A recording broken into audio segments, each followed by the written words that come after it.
6:01, good morning, live from the 104.5 The Zone studios. I'm Justin Hawkins. In NFL news, the Colts have signed 44-year-old quarterback Philip Rivers out of retirement to their practice squad, and his chance to play is actually very real. Rookie Riley Leonard's dealing with a PCL sprain in his knee and is questionable to play this week.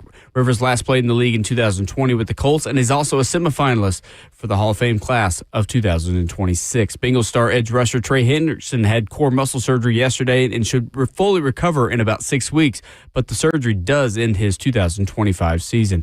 And the first playoff clinching scenarios in the NFL are here as the Patriots, Rams, Broncos can all clinch playoff berth with a win this week. The Patriots can also clinch the AFC East this weekend with a win over the Bills on Sunday. In college hoops last night, the Jimmy V Classic at Madison Square Garden, a battle of two previous champions, number 5 UConn beating number 18 Florida 77-73. For all your foundation repair and waterproofing needs, you have to go to USSTN.com. Breaking news at once on your home for the Titans and Vols. This is 104.5 The Zone.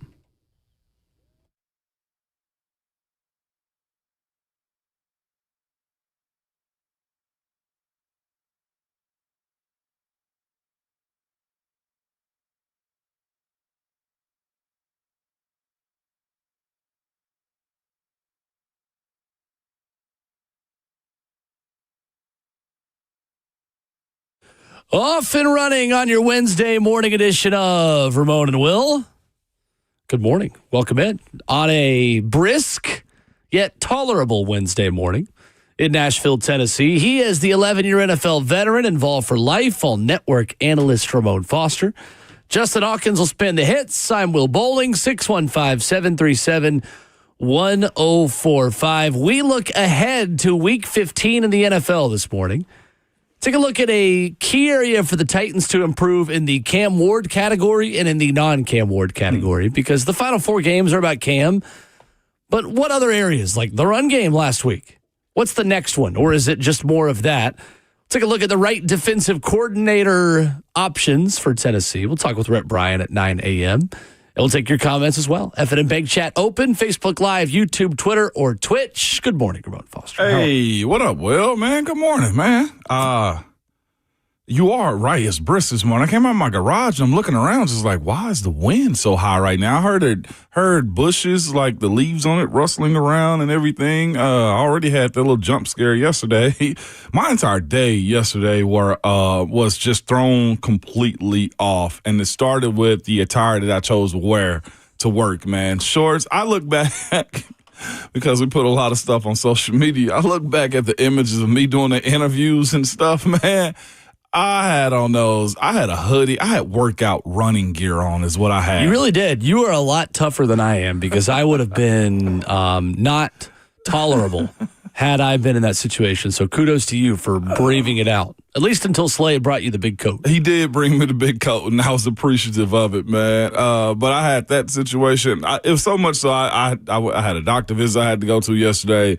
And I said, I'm just going to go work out. I'm going to punish myself. And I did. I hit the Jacob's Ladder. I did the Stairmaster for a while. My workouts now, I used to work out when I played, man, probably about an hour and a half legitimately. Just weights, this station, that station, abs, running. Like, that was just the weight room. Man, I knocked out a quick 20-minute workout and about 30 minutes of cardio yesterday, just because I was like, I just got to get this feeling off of me. It was, sure. One of those types of days, man. So, all in all, solid. Had a couple things I had to do throughout the course of the day, but I bounced back. I made it, by the way, too. Made it where? What's their segment? Buck and Bert and Lucas do the. They got a lot of segments. Yeah, I know. What this the one no? was the oh no. I made it. I made the oh no. I almost won it. Yeah, I almost won it, man. I think Bert put me as his oh no pretty much for coming unprepared to work, man. Big Boss Bert got me yesterday. I thought it was hilarious. That's fair. But you know what? His team lost this weekend too. Bert did. Yeah, you were. He was surprisingly. How do I put this? Functional on Monday when you guys spoke about it, because there are times when the Ravens lose where Burt is not functional. No, he's going through it. Yeah. In those situations. And we had a polite conversation in a rivalry game, and I don't know, that is something we haven't talked about too. I'm not sure if you got an opportunity to see it, but the no catch with Isaiah Likely in the end zone, I didn't know if that was a catch or not. We're speaking about just the rules and how tight football can be. He caught it 2 hands, took 2 steps in the end zone. I thought it was a touchdown. I would have ruled it a touchdown, but the NFL states, I guess for touchdown plays, you have to make the third move 2 feet plus another, I guess, football move. Which is weird because when you only have to toe tap, you only need 2 feet. I don't get that one, though. Yeah, it doesn't really make a lot of sense. That one kind of confused me, man. He also was upset about hitting the long snapper. That is a very protected position, too. We've seen that here. Yeah, Jeff got one this year, did he not? Hitting the long snapper. And I get that position, too. That is usually an undersized guy around a bunch of 300-pound men. And coaches, special team coaches specifically, they take care of those dudes, man. Morgan Cox. I mean, think about him getting hit by Jeffrey Simmons if that was the case. And you only get one of those dudes a year. And the timing, the skill set of it matters a whole lot. So I get it. I know a lot of fans hate that rule, hate that penalty whenever it jumps up at you. But I do know this. Special team coaches overemphasize that particular protection rule a lot to the defensive line, too. Definitely. Wednesday morning is reset day, as Ramon puts it, and around the NFL, the day you move forward to who is next. For the Tennessee Titans, a trip to Santa Clara. It is definitely not for San Francisco. Santa Clara to take on the San Francisco 49ers. Next Gen Stats telling us the Titans scored a season-high 31 points. That's not exactly next gen. That's just a stat.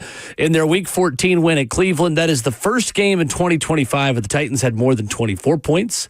And the most points allowed by the Browns at home since Week 1 of the 2024 season against the Dallas Cowboys. Where is the area that the Titans have got to build on and continue to improve on this upcoming Sunday? Where do you kind of begin to evaluate Titans and 49ers? I mean, as easy as what got them to win this past weekend. It's got to be the run game. I don't even know if I want to say it was the commitment of it. It was the execution of the run game, I think, that got the Titans over the hump against the Browns. The scheme in which they took advantage of Cleveland, Myles Garrett going wide, running into the teeth of the run blitzes and executing up front. And not just that, too. The wide receivers down the field, the tight end down the field, blocking and getting those extra explosive runs. I thought that was good. The physicality, I don't know if we've seen that be matched at all this entire year from what we saw from the entire team, to be quite honest with you. The run game has to be where you start, especially when you're going across to the West Coast, too. Man, it's just like a cold game to me. These long trips are like cold games. You're going to be in situations which you want to get out of the stadium, get on the plane, and come right back. That's the stance that they have to take. Can you also build on this one from one week to the other? It's crucial that this group finds that pathway, that rhythm more than anything. Well, I think, too, you look at how they have had success in the run game on offense. I think on defense as well, you are starting to make major improvements in stopping the run and really stopping the explosive run plays in the just consistency you've had from Jeffrey Simmons and Devondre Sweat. Since the bye week, the most yardage the Titans have given up on the ground was 114 yards to the Seattle Seahawks. Aside from that, they've got 3 games allowing 75 yards or less on the ground. 75 to Houston, obviously the 114 to Seattle, 70 rushing yards against Jacksonville, 61 rushing yards this past weekend against the Cleveland Browns. I think that's flown a bit under the radar for me, Ramon. Okay. How this team has started to round a corner a little bit in run defense and just not giving up the big one. Yeah. Because against Seattle, there were a couple of big run plays that I think it was Kenneth Walker and Zach Charbonnet both had late in that game that allowed them to have success. We've seen it time and time again. I mean, before the bye week in Week 10, 9 of the Titans' first 10 opponents ran for over 100 yards. Jeez. And then now you've held 3 of the last 4 to under 100 yards. We're going to talk about this more coming up in hour 2 about just areas the Titans have got to continue to improve over the last 4 games because, let's face it, there are still a lot of players on this roster who are going to have to contribute in 2026. And although I think there's the idea out there you could just turn off the gaming console and start over, there will be a lot of turnover. There's no doubt. But there's also a lot of guys now, Ramon, who have to perform and just have to get better. And I'm curious where this team can build off of a win and build off of just a little bit of momentum for the last 4 games. I'm glad you brought that up, too, because, again, you can't completely dismantle the entire team, is what you're saying. Like, there are guys whose film is going to be judged by the incoming coaches, whether it be the offensive line coach, the DB coach, whoever the case may be. And this week, right, in particular, is going to be a big challenge for the secondary, in my personal opinion. Those young guys having the ability, or Amani Hooker. Like, Amani's getting older. Like, coaches have to come in and make decisions. Not that you're trying to push Amani out the door, but where's your level of play? When do you start planning for guys like him? Because the misdirection that San Francisco does and how they manipulate the pocket and the pre-snap undressing that they do, good eyes and good feet is going to have to play a part into them minimizing the explosive plays from the San Francisco 49ers. But, yes, you're right. I've been in a situation where we finished 8-8. I wouldn't say it was losing season type of situations, but you finish at a point where judgment of your play is, and your tape that you put out there is going to be scrutinized. And you never, to your point, especially as a young guy, want to have bad tape out there. The coaches, I think Denard is coaching for his job and just reputation. Bones Fossils also is coaching for his. It wouldn't shock me if one, or I ain't gonna say both of those guys, because head coaches bring their people in. But Denard has done a daggone good job, though. I think he has to. I think he has to. Yeah. He's done a really good job, and it's kind of hard to see him if he does get out the door. Like, it'd be justified considering the circumstance of it all. Yeah, it depends on who they bring in a head coach, but you're right. I think that not only are coaches coaching for the ability to stick around or just to have a lateral move elsewhere. Yeah. Denard Wilson is coaching to try to be a defensive coordinator in 2026, whether that be with the Tennessee Titans or whether that be somewhere else. But you're right. There are parts here that you will have the option of continuing to keep in their current roles in 2026. There are also parts that I think could earn a bigger job. And we'll talk about that more coming up in hour 2. So stick around at 7:20 for that. 615-737-1045, our number, live for the 1045 The Zone Circus Sports Studio. Kentucky's largest sports book can now be found at Circus Sports at Kentucky Downs. Looking ahead to Week 15 in the NFL, we got 3 big games. We'll begin to preview for you on Wednesday, Reset Day. Coming up next.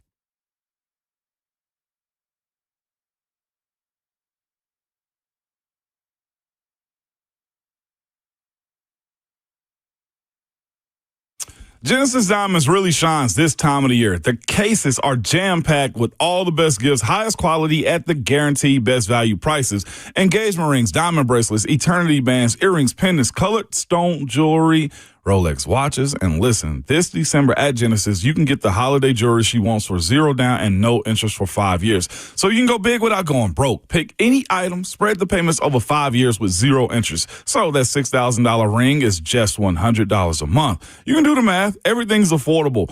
Genesis non-commission experts are ready to help you find the headliner gift from a few $100s if you want to a few $100,000. Elegant pendants, dazzling eternity bands, stylish wedding bands, and an incredible selection of diamond classic jewelry. 0 down, 0 interest again, 5 years. And yes, hundreds of pristine pre-owned Rolex watches are available, all the popular models too. And if you love a deal, here's something all new for 2025. The Genesis Diamonds Half Price Holiday Vault. It's a select group of showcases featuring expertly curated Christmas gifts that Genesis is offering at half price. 50% savings, the biggest discount ever. You need to check this out in this holiday season. Genesis Diamonds, the place for that spectacular holiday gift. They're located in Cool Springs and Green Hills. See store for details.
Wednesday morning continues. Ramon and Will in the studio, 104.5 The Zone, and on your favorite podcast feed after the show every morning at 10 a.m. 615-737-1045. Week 15 of the NFL coming up this weekend. We've got 4 big games to tell you about. Ramon, let's start in New England. Sunday at noon, the Buffalo Bills are a 1.5-point favorite on the road against the New England Patriots. How confident are you in New England's ability to sweep the Buffalo Bills this weekend? How confident am I? New England's hot. I know we spoke about them being Super Bowl contenders yesterday at the stadium. The question I have is the same questions I almost have about the Bills team, too, is Josh Allen's special. He's proven that. Drake May's proven to be special, too. It's a home game at New England is what you're telling me also? It is in New England. That's correct. I can't see the Bills winning in New England with the momentum that they have right now. The way that defense is playing, only thing that can get New England to me is off-script plays by Josh Allen, which is how he gets everybody. He's tough as nails, man. He checks the boxes. The run game that we spoke of yesterday also, when it comes down to how they employ the ball on the ground, there's a lot that goes into it, but that's everything that New England combats.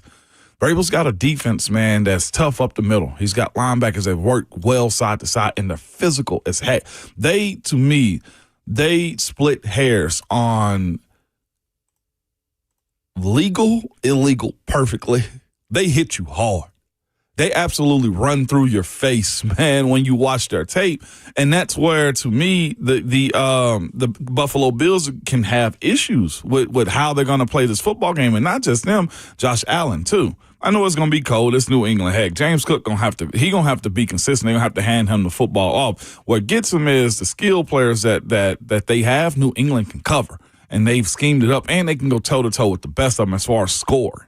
That, to me, is where I see a sweep coming. Yes, I'll call sweep. To answer your question and not beat around the bush, I think they sweep them. The one year that the Buffalo, or the couple of years I guess the Bills had, now the Patriots are back at where they were in the mid-2000s. I think they sweep, Will. Buffalo looking to keep New England from winning its 11th straight game. The Bills have won 2 in a row themselves over Pittsburgh and Cincinnati. The interesting matchup, Next Gen Stats says the Patriots have the number 1 deep passing offense in the NFL. Buffalo number 23 at stopping the explosive deep passing plays. I think it's the emergence of Travion Henderson that really intrigues me the most about New England, because it feels like Mike Vrabel has kind of slow-walked his role and development, and it feels like the big thing that Patriots fans, just seeing them on social media, have been desperate for. Less Ramondre Stevenson, more Travion Henderson. Yeah. Why, A, has he been just slowly brought along? And B, does he benefit from it this season? I mean, 129 carries for 625, 5 touchdowns.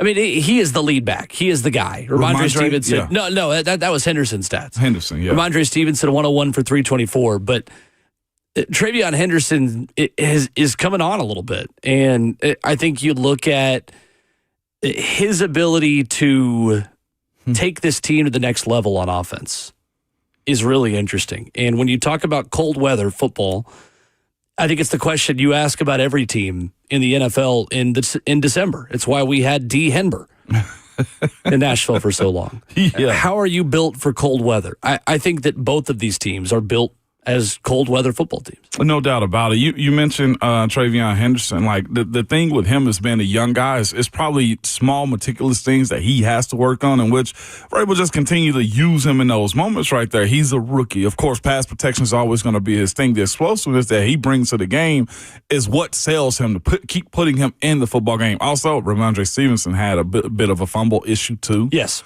Correct. And if you know Vrabel, and we covered him for years here, those types of things that take away from the team, he's not into. And that's the issue that he's kind of run into a little bit more. The one thing that's most surprising about this season for them, though, is the model citizen that Stephon Diggs has been. his ability to make plays, get open.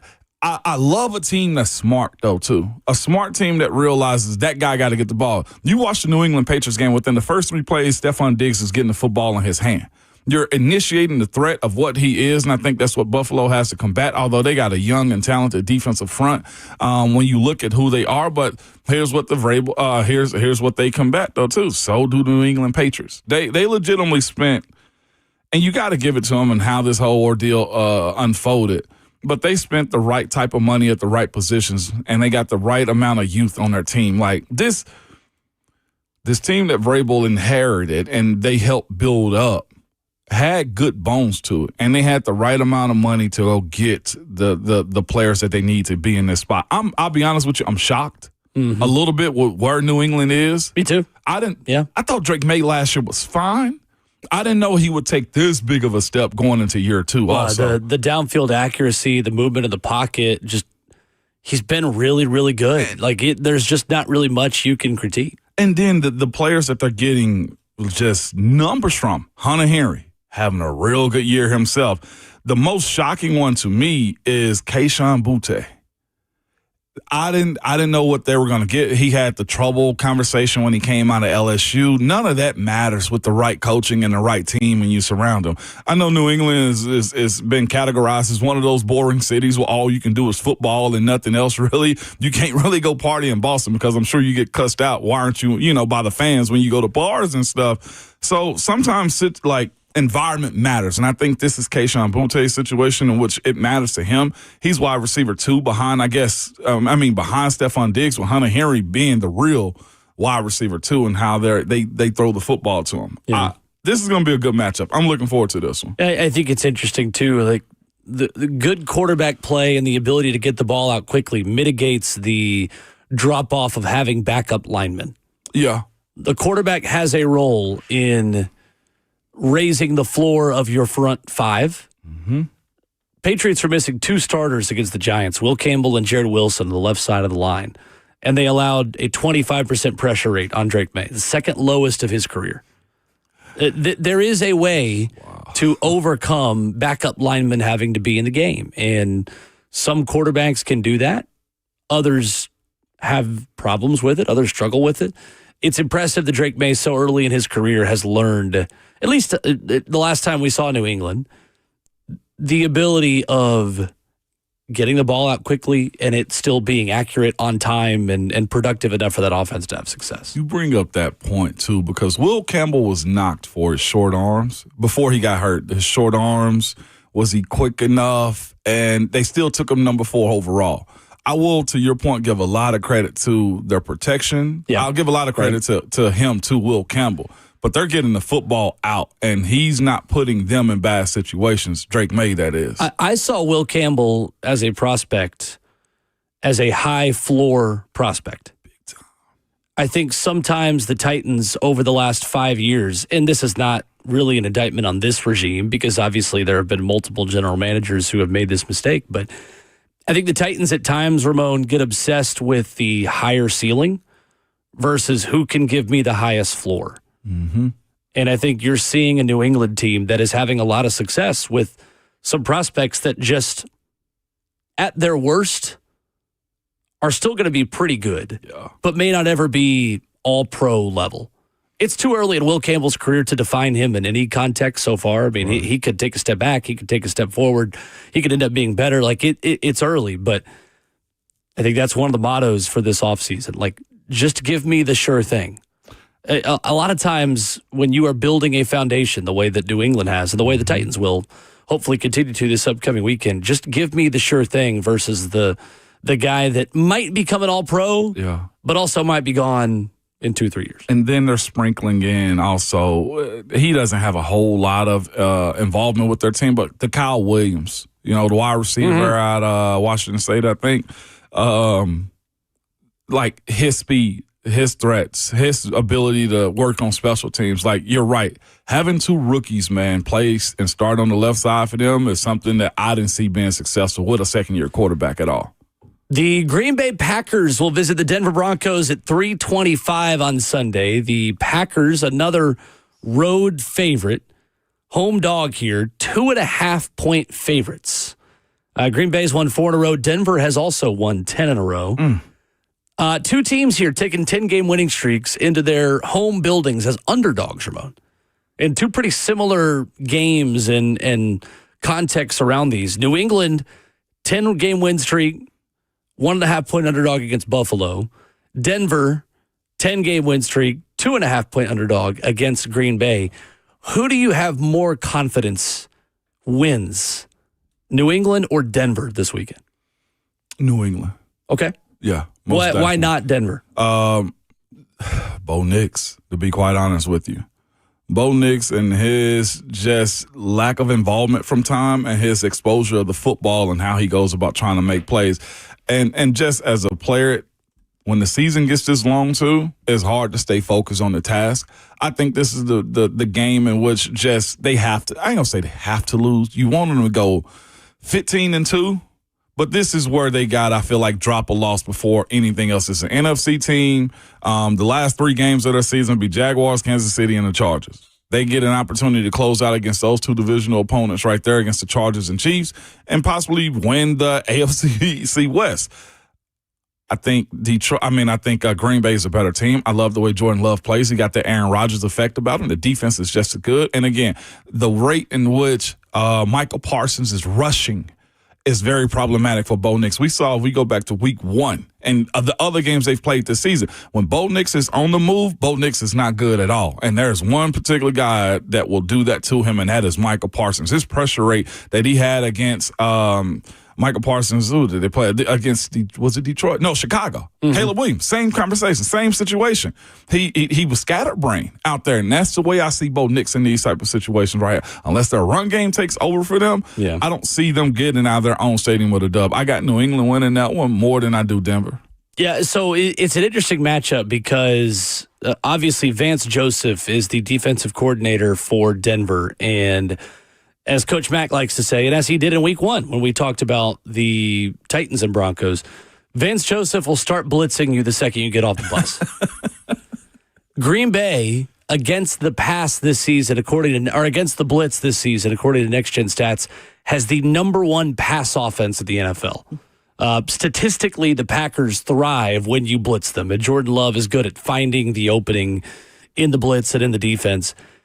I think, too, on the other side, a Jeff Hafley defense against a Sean Payton offense, that's about as good as it gets to the NFL.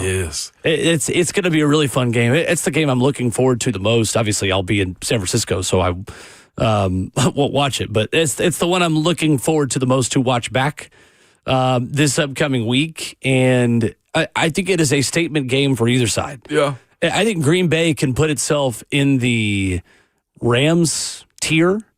If you go to Denver and win and break that winning streak for the Broncos, I think you are suddenly at the top of the list of contenders of the NFC. I agree. I think Denver can do the same thing, and this is kind of a prove-it game for them as a team that has handled business against lesser opponents, has just kind of gone along their merry way, but can also prove like, hey, we're for real. Yeah. If you're able to beat this Green Bay Packers team. So, man, this statement game, line in the sand game, both sides. It really is.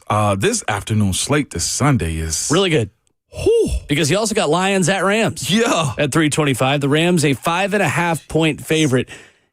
I think in a similar context, Ramon, doesn't this kind of just feel like a Rams statement to be able to say, we're still here? Mm-hmm. Going to L.A., obviously the Rams, I think are widely considered, Ramon, as the best team in the league at this point. You know what they are more than Denver and New England on the other side, who can pretty much match that record. I worry about the Lions secondary in this game. And they lose Brian Branch for the season, injury this past week. Struggled to stop explosive pass plays, 29th against deep passes, according to Next Gen Stats. Rams, the number 3 deep passing game in the NFL, according to Amazon and Next Gen Stats. I just feel like LA, as long as Puka Nacua is healthy, is the team to beat. And that's a big if. He's not always healthy. LA's another one of these teams, like Shanahan tree teams. They play so physical, downhill West Coast offense, run game style that they're just really banged up by the end of the season. this team appears to be one of the healthier ones they've had over the last couple of years. I mean, and just look at what they're doing as a team, though, and how they're spreading the football out. You mentioned Puka Nacua. All right, Devontae Adams is still eating right now, too. Devontae Adams, you know how many targets he's got right now through 13 games? Over 100, right? Yes, he does. Yeah, it's like 110. He's at 105. 105? Yeah. 105 targets for 718 yards right now. And Puka Nacua is at 118 for 1,186 yards. You should probably just come push me around because, again, I was a fool on what Puka Nacua was, and maybe he's got the right quarterback for it, but it don't matter right now. Whoever is after Matthew Stafford is going to have to go to Puka Nacua, and he's proven week in and week out. It ain't even just his ability to just work harder than you. Like to me, his athleticism on comeback catches is more elite than I feel like anybody else in the league right now. I feel like A.J. Brown at a certain point had comeback catch ability like this. I don't know if it's as elite as him. Who's catching, like, he's mossing guys on like 15-yard throws that are not down the field because he don't necessarily have the speed, but when the football is in his hand, he takes off from you. He's a running back playing wide receiver is what he is. Is what we wanted to see out of Deebo Samuel for years to come, right? Like, for sure. He's doing that. But again, their ground game is good too. Kyron Williams killing almost at 1,000 yards himself, and also Blake Corum too is playing a huge part for him. They got balance on top of it. And again, the offensive line is just protecting Matthew Stafford. He knows how to get rid of the football. But then you go to the other side of the ball for them. That young defense that they have up front is nasty. Is problematic for teams. Mm-hmm. And as much credit we've given that offense, that defense deserves, I feel like, way more because you're not really running the ball on them like that and you're not overly exposing them too. They've had issues, I feel like, with injuries in the secondary at times, but they've got it shored up to where Rush will get home. Well, and if you are looking for ways to build this defense, and again, we talk a lot about other models and other ways that teams have built pretty good defenses. At least at name value, Ramon, the secondary doesn't wow you in L.A. Manuel Forbes, former first-round pick, Kobe Durant, Darius Williams at corner, Cam Curl and Cam Kinchins at safety. With that front four and the way they can impact the quarterback and collapse the pocket, there are a lot of secondaries that would have success playing behind the Los Angeles Rams front seven. And I think that's an opportunity the Titans are going to have this offseason. When you look at, and again, we're about to talk about this later in the show as well, when you look at building a defense inside out, there are so many holes as far as the 2026 Titans are concerned in the secondary. You're going to have the opportunity to double down on your front seven, or you're going to have the opportunity to fill some of those holes and really try to let the rush that's already in place work together with better coverage. Or do you just load up on your front seven and create your own fearsome foursome the way that Los Angeles now again has at this point with Braden Fisk, with Byron Young, with all of those guys, Jared Verse, obviously Defensive Rookie of the Year, and just say, look, if the quarterback doesn't have any time to throw, these guys at the back end, we'll just make it work back there. Like, what are you sacrificing in order to rebuild this thing? Because you're not going to be able to fix everything again, even in this upcoming offseason. Man, that is a great point. I guess the point of it all is, so too, which one going into this draft season is going to be the stronger position in the draft, too? And that's the question, right? Because I don't know if there's a Jarrett Verse type. Who do you have the ability to pick? Like, depending on who is there when you are on the clock or who is there in free agency, you got a couple of different ways you can build this thing up, for sure. Yeah, you do. But that's a great point, though, too, is who do you invest in? I think, and I feel like we've had this conversation earlier this year, it's the help that Jeffrey Simmons need more than anything. I also saw a lot of hustle, by the way, too. It should be tipped of the cap because I said I didn't see him a whole lot. T'Vondre Sweat had a real good hustle game. He was all over Shador, I felt like, at times. He had his head down, effecting the run when he absolutely could, too. That version of him. Maybe they need to play in all cold games moving forward at this point, man. No, stop. No. As the guy on the sideline, please. No, I'm just kidding. I feel like they need to. That was the best version of him, I felt like. You saw a lot of physicality and effort is what I'm getting at, though, too. Well, there is a new oldest player in the NFL Grandfather Philip Rivers is an Indianapolis Colt. If he plays on Sunday, what's a realistic expectation for 44-year-old Philip Rivers at quarterback? We'll ask Ramon that coming up next.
Ramona will wrap it up hour one on 104.5 The Zone and Zone TV.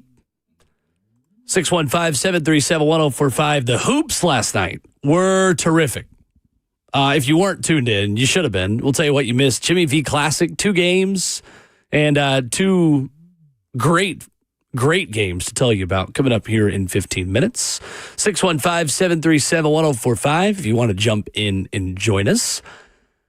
Ramon, the Seattle Seahawks defense the last 2 games has given up 9 points total.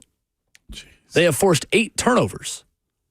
And this upcoming weekend, they will play against Pops, most likely. Big dog. Grandfather, Phillip Rivers, signs with the Indianapolis Colts yesterday, instantly becoming the oldest active player in the NFL. Congratulations to Nick Folk. You are no longer Unk in the NFL. What's the realistic expectation for Phillip Rivers? I mean, as someone who gets asked a lot in grocery stores and remotes around Nashville, if you want to come out of retirement to play offensive line for the Titans, like literally for the entire time that I've known you, how is Phillip Rivers going to do if he's forced in there against the Seattle Seahawks? How is he going to do? Enough? Well, I guess. What is enough? Hand the football off more times than he passed it, I hope. Especially against this team. It's on the road at Seattle also. The noise component that they're known for, how good that team is. They're ranked overall second in points given up and points scored. So they're going to put the ball in his hand. They will have to unless they just submit to saying, we don't want to get you exposed. My biggest concern for Phillip Rivers legitimately is not getting injured. I worry about guys that have been out of the game for this long, popping at Achilles, and I'll just be quite blunt about it. Like, those tendons need time. And I know Diana Rossini tweeted out that he's in the best shape that he's been in since he's played. Yeah, that's crazy to me. We're talking about working out at the Y. Like, we're not talking about box jumps and football movements and dropbacks. Like, I said this yesterday, and this is what I feel he will be. He will be a calming voice for the team, somebody that understands what they need, but his ability personally to go out there and have 400 yards and get a dub over there, unless that's just a level of his game that he's never shown before, I just don't see it working out good for him, especially in Seattle. The noise side of it, I've been out there. It's real. It's absolutely real. My biggest thing for him is is nobody filing elder abuse. I'm serious. And you know what? I would wreck him. I would absolutely wreck him. Oh, there's no doubt. I mean, you know that the Seattle Seahawks defense is licking its chops in meetings this week. Now, that's where they can get outside of themselves, though, if they're trying too hard. If they go about their game plan and play, are they going to have to try? I'm just like to cage rush a 44-year-old quarterback who the last time he's throwing passes was probably in the backyard with his 18 kids. But it's just like they'll try too hard, and no, you're not exaggerating. They'll try too hard the way I felt like Myles Garrett did this past weekend, where it's like, oh, I'm gonna get a sack. Like, no, just let it come to you. This is whatever. I bet money line on this one. If I was a betting man, it just won't go good for him unless JT have a day, and they're not bad against the run. The question I have is that, who do you put at quarterback if Riley Leonard can go? And I know there's probably differences in pain tolerance and in all the things involving his knee injury. And Shane Steichen said on Monday the hope is that he would play. Leonard said, we'll see how that goes. It is a strained knee ligament, and he is considered week to week.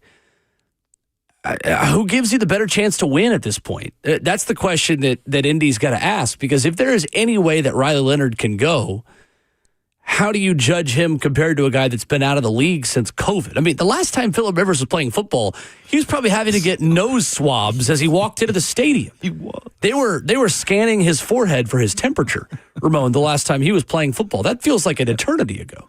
Yeah. I mean, surely if Riley Leonard can go at all, if he's even 70%, 75%, I feel like you've got to put Riley Leonard out there. You've got to do everything you possibly can to let him be your starting quarterback this weekend. Nah, put Phil out there. I'm serious. It's going to be Phillip Rivers. It 100% is going to be Phillip Rivers this weekend. And I don't even. Jake Fromm's on the market right now. I see. Woof. What about Jake from State Farm? Is he available too? He may be Jake Fromm. What are you wearing? Khakis. Khakis. Yeah, khakis. You wear khakis to warm up? I want to see it. I'm interested. I'm turning this one on like a sicko. Just so there's you no know. doubt. I mean, it's the beyond the 3 games we just talked about in the in the NFL slate this weekend. It is the best story, and it's the most entertaining thing to watch.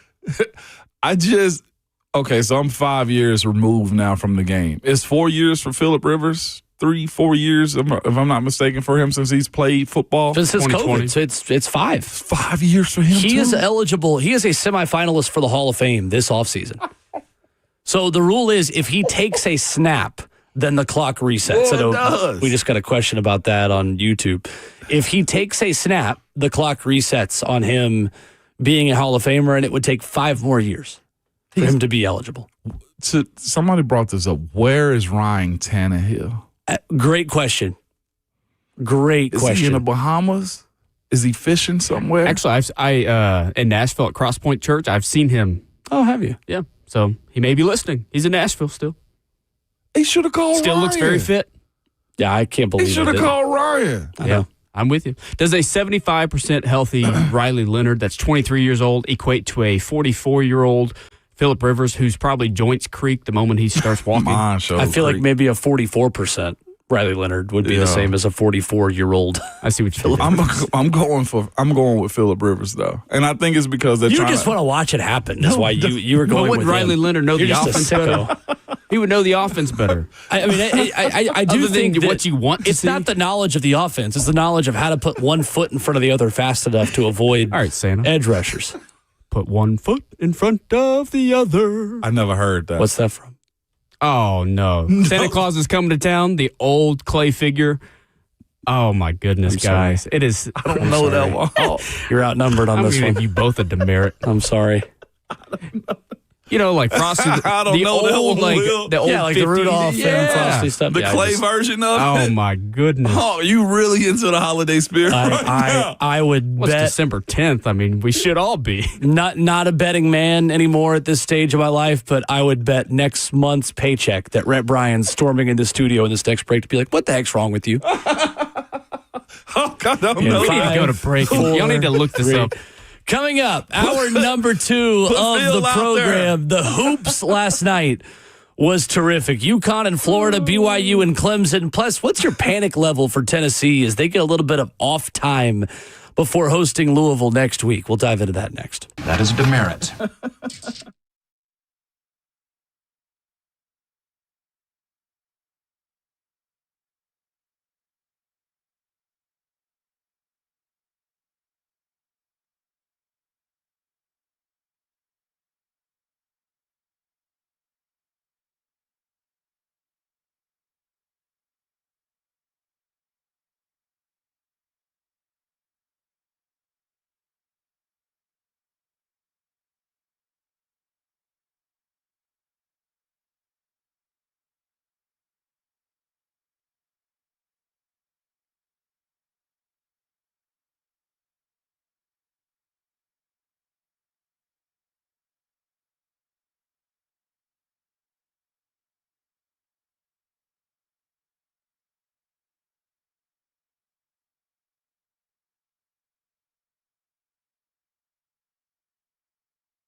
7:01, good morning, live from the 104.5 The Zone Studios. Happy Hump Day.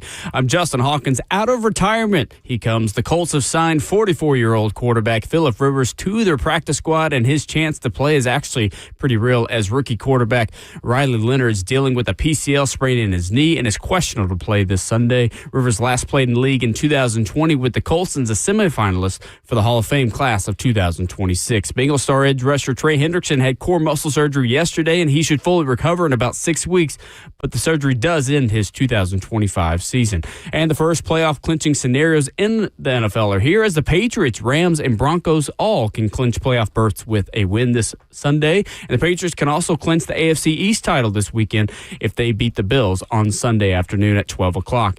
In college hoops last night in the Jimmy V Classic at Madison Square Garden, a battle of two previous champs as number 5 UConn takes down number 18 Florida 77-73. And then in the late game, it was number 10 BYU beating Clemson 67-64. For all your foundation repair and waterproofing needs, you have to go to USSTN.com. Breaking news at once on your home for the Titans and Vols. This is 104.5 The Zone.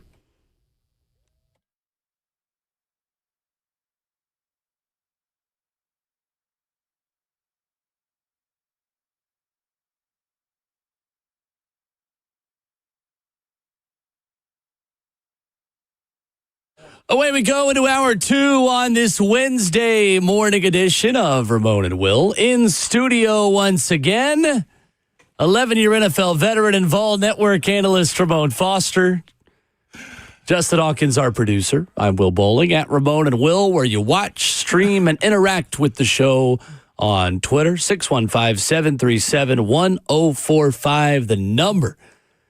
Basketball in Madison Square Garden last night was outstanding. Ramon, I have made a November resolution. A November resolution? Well, why wait till New Year? Okay. Sometimes you can make resolutions before the year is even over. Very true. I'm going to watch more college basketball this year that's not just local teams. Okay. Not just Tennessee, Vanderbilt, Belmont, the kind of 3 teams that I watch most. Are you trying to win a bracket come March Madness or something? What do you got? Oh, always. Okay. All right. I think I had my worst. Not that any of you care, but I think mine stunk last year. But thanks, Justin. No, I am enjoying. I just enjoy watching college basketball. I love the sport. I always have. What's your question? Is it better because of the portal and age and NIL though too? Because I do think good basketball. We're saying like the Vols lost really to Illinois. Yeah, that was a good back and forth game. They were good. You look at what this UConn Florida game was like. You almost got to recondition yourself to what's a bad loss or not. 100%, and I think that within that, the top 20 teams of the country, I mean, even just anyone who's ranked, anyone who has a number next to their name, feels more dangerous on any given night than what we are used to in the month of December. Like, everyone is old.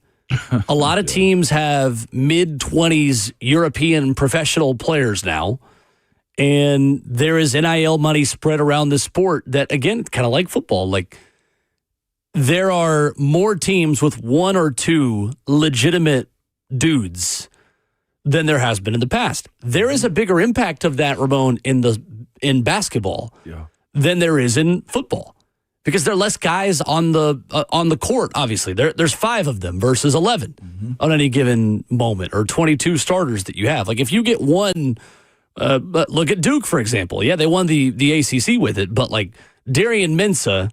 For what was it, $4 or $5 million reportedly gets you to 7-5 in the regular season and 8-5 in the ACC with an ACC championship. AJ DeBanza at BYU, I know he's not the only one. That guy gets you to top 10 in the country. Like one player is more of an elevator for your entire program. BYU last night, win over Clemson, down by 22 in this game. In the second half, AJ DeBanza scored 22 of his season high 28 in the second half. 67-64, a buzzer beater for them last night from Robert Wright III at the Jimmy V Classic in Madison Square Garden. AJ DeBanza is unbelievable. That's what I was going to ask you. This guy has lived up to every bit of the hype. He looks like, Ramon, the kind of player who you could just place on an NBA team today and would not look out of place. What was that number for him? 4 to 5 million also? Reportedly. Yeah, reportedly 4 to 5 million also. Again, here's the thing, too, just looking at just the box score of how he performed, 34 minutes, no fouls, and 28 points.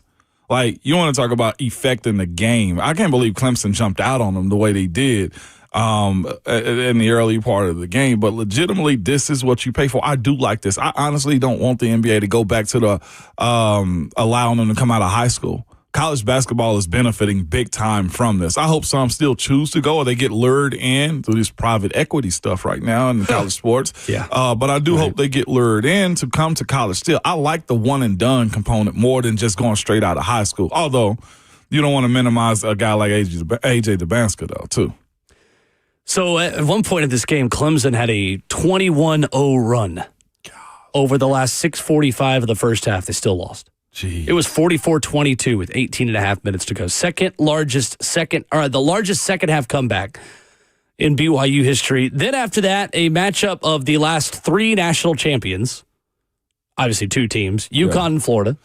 And boy, the battle of those front courts was worth the price of admission. Everything. Unbelievable.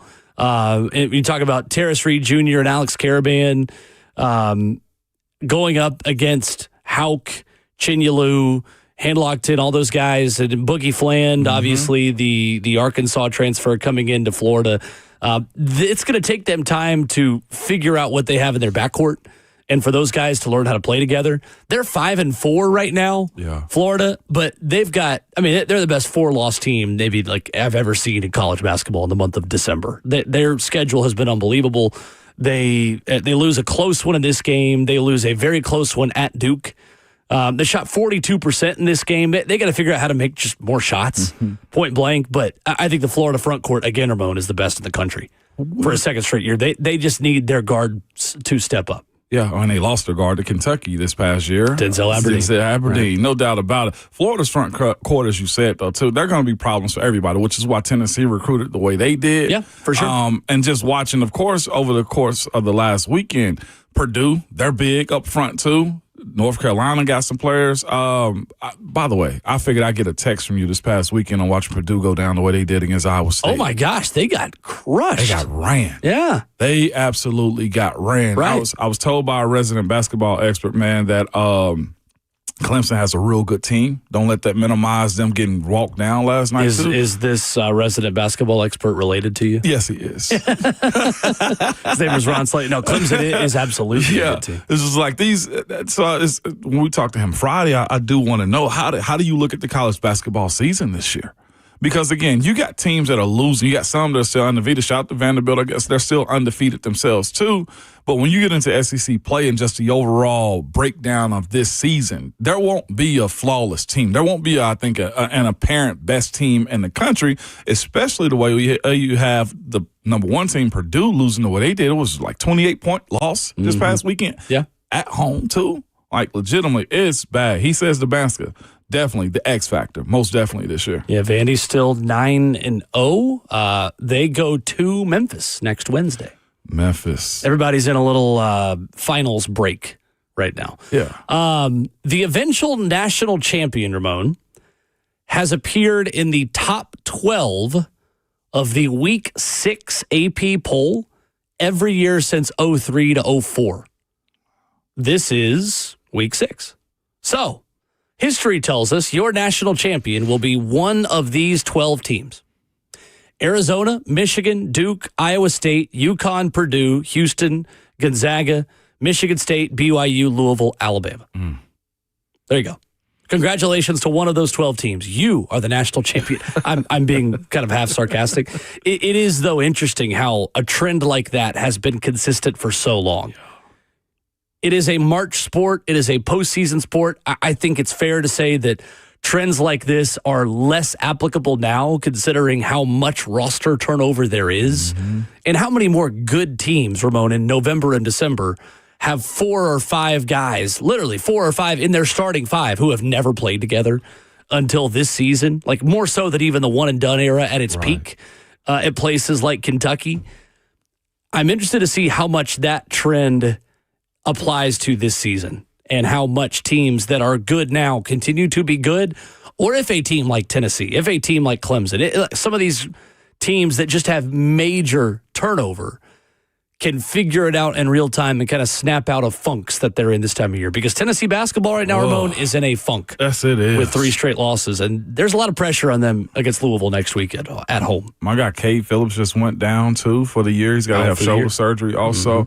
Mm-hmm. But the team that have losses, too, Purdue, who is it? UConn. It's almost like they'll be a blip on their records moving forward too because they're quality losses. Louisville losing the way they did to Arkansas a couple of weeks back was they just got ran off the court. They walked it down at the end of the game, but they got walked off the court. And we've gotten a lot of trash talk from my brother Renardo, who's a UL alum, okay? He hadn't said anything the entire year. He texted us on yesterday and was like, hey, we're going to own the entire state of Tennessee, just so you know. So he's feeling real good about himself, man, and what Louisville got coming up this next few weeks for themselves. They got Memphis and they got the Vols, their next 2 games. Let's go to the phones. 615-737-1045. Johnny is in Nashville. What's up, Johnny? Morning, Johnny. Good morning, guys. I always love calling in, man. I usually have some kind of funny little jingle about Vols by 50, but not today, man. I want to just call in and be positive. And Ramon, I got a crazy question, man. I got to know what kind of coffee you drink or what do you have in the mornings? Because, and listen, I ain't trying to get mushy with you, brother, but you are always in a positive mood. And these drives from where I'm from to Nashville every morning absolutely suck. And you guys make it such a wonderful morning. And I just want to call in and publicly thank you, man, for y'all's positivity every morning. Ramon, you always have this positive vibe about you. And I just want to thank you guys, man. I really appreciate it. I hope you guys have a blessed day. And keep doing y'all's work, man. Go Vols. Go Vols, thank you, Johnny. Johnny, when we see each other, you tell me who you are, and I promise we're gonna have a drink together. It might be coffee, it might be whatever you want to, because we got an allocation weekend this weekend in Hendersonville. Besides that, though, Johnny, we were always told we got to be the thermostats, not the thermometers. If we come in here with a crappy attitude, and y'all gonna hear it. So, Johnny, my thing is this, man. I live in a world of positive. I'm a very optimist type of person though too. I'm a glass half full type of dude just naturally. And if it's bad, it'll eventually get good. So it's just me. I really don't know how to explain it though. I like it. But when it's bad though, Johnny, I got to tell you that too. That's also true. I tell people this all the time. You much rather have me smiling and joking instead of seeing the other dude. I don't like the other dude too much. Thank you, Johnny. My alter ego is bad, man. Coming up, what is the biggest area of growth you want to see from the Titans over the final 4 games? We're going to break this up into 2 classifications, if you will, Ramon. The Cam Ward division and the non-Cam Ward division of improvement over the final month of the 2025 NFL season for the Tennessee Titans. We'll do that coming up next.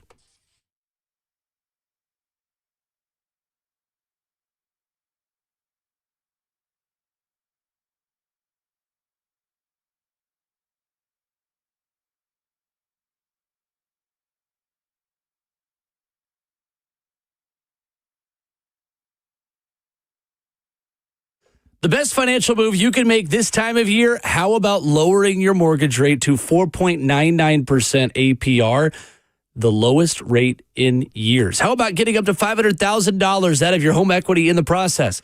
You can do it now by calling Loan Pronto. Hey, it's Will Boulding with Loan Pronto's Rapid Equity Loan. You can get a ton of cash, pay off all those high-interest credit cards, and skip up to 2 house payments. One homeowner just got $300,000 approved in under 24 hours, wiped out their credit cards and 2 car loans, and saved $2,100 a month. Don't wait. No hard credit pull up front, and you probably won't even need an appraisal. Just fast, easy cash from your home's equity. Act now. Call 615-499-5780 or visit loanpronto.com. Start the new year by wiping out all higher interest debt and lowering your bills by thousands. Call 615-499-5780 and see how much cash you can get today. LoanPronto.com. Equal housing lender, NMLS 1661781. APR for well-qualified buyers. Visit NMLSConsumerAccess.org. Let's talk about your hair. If you're losing it and desire to have it back, then Advanced Hair Restoration has the easiest guaranteed solution. Their simple one-day treatment offers life-changing results, man, and I've seen it with my own eyes. Guys, it's not magic, but It's close to it. They put hair where you need it most, and bam, it grows. It's actually science. Advanced Hair has it all. They got top-rated doctors, modern technology, and best of all, you get your very own natural hair that begins regrowing the very next day. Advanced Hair even guarantees it growing for life. All right, so schedule your free consultation now.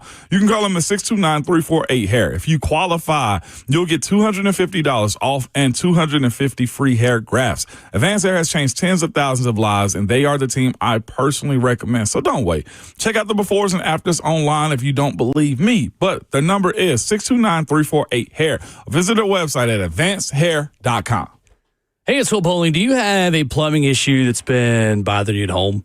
It's that leaky faucet. You're thinking about a clogged drain. You're thinking about the water heater that's maybe gone cold. The plumbing professionals at Lee Company have your back. Available 24/7 year-round, Lee Company's licensed technicians can save you time, money, and all the stresses that come with an ill-timed plumbing issue. You can contact their award-winning team now at leecompany.com. That website is where I'm going for anything that's not working around the house. That's the best part about working with Lee Company. Whatever problem you have, HVAC, plumbing, electrical systems, you need things just to work the way that they're supposed to when you got family coming over, you got company in your home during the holiday season. Just call up Lee Company. Head online, leecompany.com. Make sure that you get them out there. They can fix all of it if you don't want to do it yourself. Contact their award-winning team to fix that plumbing issue online at leecompany.com. That's Lee Company, all you need.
You never know what you're going to learn when you get out of bed in the morning. This is what Ramon and I are learning this morning. So this is Santa. Santa Claus is coming to town. What year was this from? I think it's in the 1960s. Okay. I know the show, the Claymations. Like, Oh, yeah, no, same. this time of the year, I'm watching every Christmas movie. Do Just you hear haven't heard me? this. All right, well, add it to your list then. I mean, it's going to be on, but here's the thing. I'm going to have to go to the regular channels like CBS or ABC to, like, I said regular Well, you have channels. Like, those. I'm at my grandma's house or That should be something. no problem. No, it's not a problem at all. Absolutely not. But legitimately, I have to go and see those be on unless I'm going to the Hallmark channel. Oh, it's that time of the year, baby. Let's go. Also, I need to alert you too. Okay. You log on to your Paramount Plus app. Mm-hmm. There's a couple profiles on there. Yeah. I added mine on there too because I didn't want to mess up your Oh, show. you have one now too? I do. You know what I Wow. named it? What did you name it? Freeloading Ramon. There are 4 people now that are using my Paramount Plus, which is fine. I don't mind this. Can I be a fifth? But, as long as when I'm watching soccer, I can kick all of you off. I don't care how many of you use it. But it's funny because there's been like a competition of everyone naming different profiles on my Paramount Plus. It's I'm running with it too. like because man. it's been funny. I enjoy it. It's been funny. It's Landman is back. Okay, Yeah, and I say never watched Landman before. You haven't? No, Oh my god! it's on my list. Okay. I got a long list right now. Yeah, But it's on my list. Off-season watch, amazing. You're gonna binge watch that one for sure. Season 2 of Fallout comes out in a week, which is at the top of my list once it comes out. Hadn't seen Fallout Because I yet. got to get that done before Stranger Things drops again on Christmas.